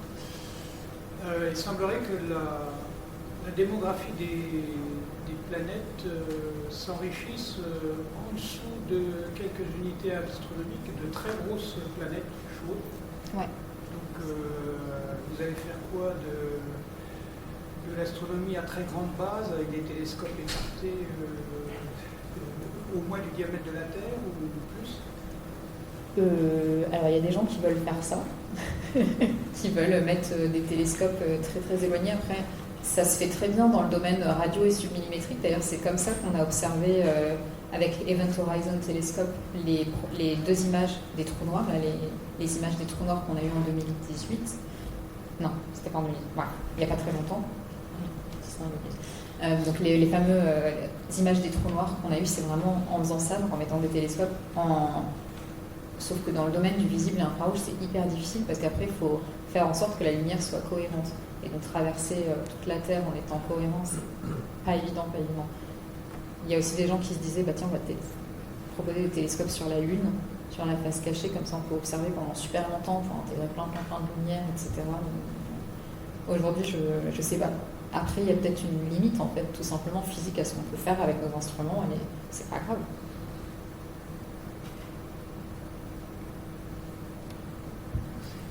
Une toute dernière question. Oui, justement, c'est un problème de big science. Il y a une polémique actuellement avec le CERN, où ils veulent l'agrandir à 90 km de diamètre, ça change la dimension du télescope, qui disent qu'on n'a pas besoin de le fabriquer parce qu'on n'aura pas de résultats, mis à part le modèle standard. Voilà. Il y a même eu une pétition, je crois, de 100 chercheurs. Après, ce qu'ils en pensaient. Ouais, alors en fait, du coup, ça explique pour ceux qui ont une bonne vision, qui ont vu ma grimace, quand j'ai répondu à la dernière question, c'est parce que je ne voulais pas m'engager sur ce terrain. Effectivement, il y a...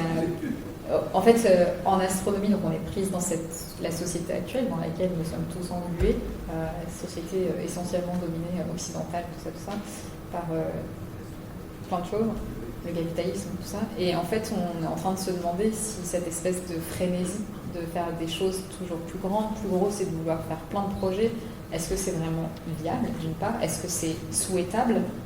Est-ce qu'on peut vraiment ça? Et effectivement, le CERN, leur argument, c'était oui, mais il n'y a aucun autre moyen de valider par l'expérience que de faire cet énorme accélérateur. Et face à ça, il y a une société et puis il y a des limites planétaires. Et il y a des problèmes géopolitiques, il y a plein de choses, enfin, tout ce dont j'ai essayé d'infuser à la fin de la présentation dans le discours. Donc c'est une question qui se pose. Je ne peux pas me prononcer ni pour mes collègues. Après, pour moi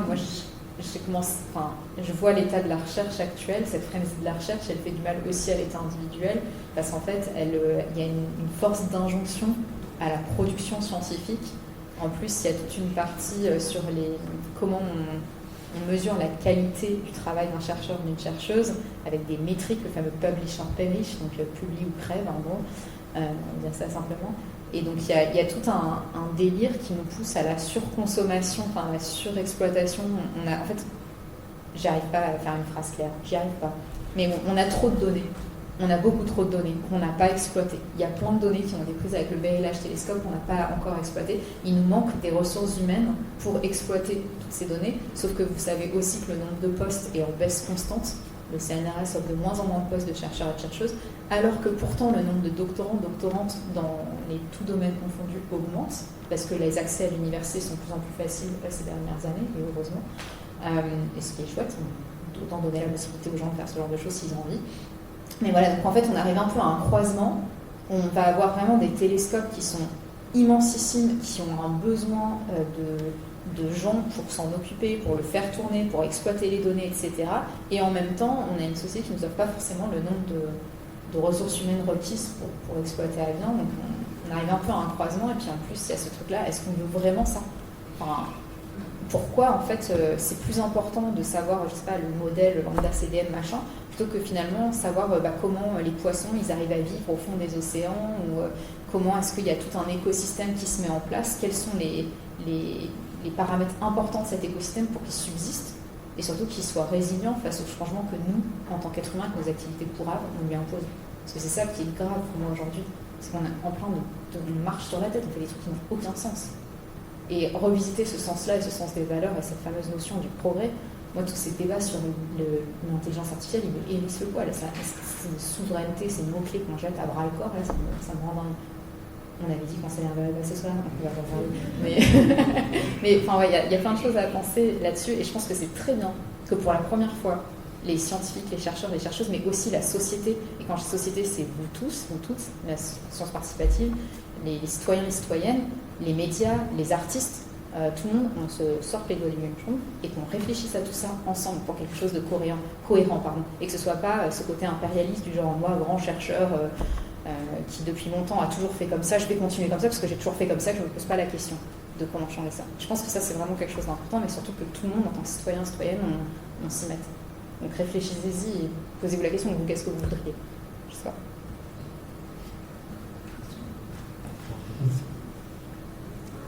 Alors, revenir sur l'aspect matériel. Oui. Est-ce que vous pourriez repasser le transparent où on voit le cheminement de la lumière dans l'ultra-vérie? Non, vous avez des révisions. C'est au tout début, hein, c'est ça? C'était vraiment au début. Hein. On voit carrément la structure de la lumière qui vient de le trajet. Ça? Il y a un détail qui m'a interpellé. Celui-ci? La photo où on voit le cheminement de la lumière, on va arriver finalement sur le LT,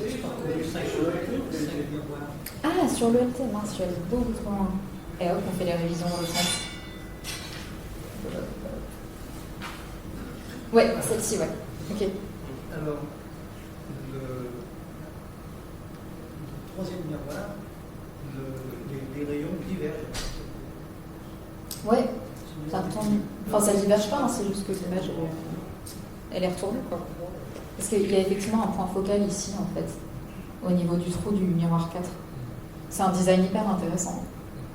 Mais c'est pas divergent, ils sont toujours convergents, hein, les miroirs. Ils sont toujours en train de concentrer la lumière à un endroit.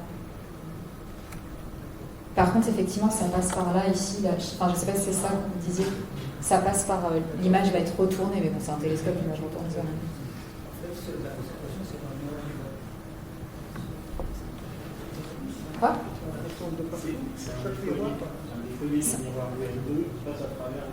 Ouais, c'est ça, exactement. Exactement. Ouais. Exactement, voilà, c'est ça. Ouais, il est rigolo hein, comme design, c'est pas cool. Et pourquoi le miroir 5 est aussi gros, c'est plus gros que le miroir 4? Ah non, en fait, il est moins gros, il fait 2,1. Alors que l'autre fait 2,4, parce qu'il fait entre 2,7 et 2,1. Mais ça, c'est justement parce qu'il fait un miroir, c'est un miroir de basculement. Donc il y a besoin de beaucoup de surface si on veut que ça fonctionne bien, de pouvoir le bouger en... C'est pas clair. J'ai une question toute bête. Concernant les miroirs adaptatifs, ils sont à quel endroit? Ici, vous l'avez, je crois, sur le 4e. Ouais, c'est le 4e. Et sur le VLT, ils sont à quel endroit? Eh bien, ils sont sur la plateforme Nasmith dans une boîte. Donc, sur la plateforme Nasmith, donc après le miroir tertiaire qui envoie la lumière là on a l'instrument. Dans l'instrument, c'est une boîte. L'instrument, en fait. Ah, ouais, dans l'instrument, en fait, voilà, c'est une grosse boîte. Et dans cette boîte, il y a une optique adaptative, un coronographe, et puis la caméra derrière. Ou les caméras, parce que souvent, il y en a plusieurs. Et dans l'optique adaptative, il y a plusieurs caméras. Il y a la caméra du senseur de fond long, il y a une autre caméra là. Mais c'est dans la boîte, donc c'est sur la plateforme Nasmith en l'occurrence. Je pense qu'il va falloir conclure. Je vois que vous êtes passionnés. Beaucoup de documents sont disponibles sur le site de l'ESO, très souvent en anglais, mais maintenant il y a des traducteurs qui se débrouillent pas trop mal pour vous donner la chose. Si vous voulez, oui, avec parfois de l'IA, voilà, à vous de voir. Il y a des versions françaises aussi qui existent par endroit, puis il y a beaucoup de communication faite dans toutes les langues de l'ESO si vous voulez plus de renseignements sur ce télescope. Je vous propose qu'on libère notre conférencière en la remerciant fortement pour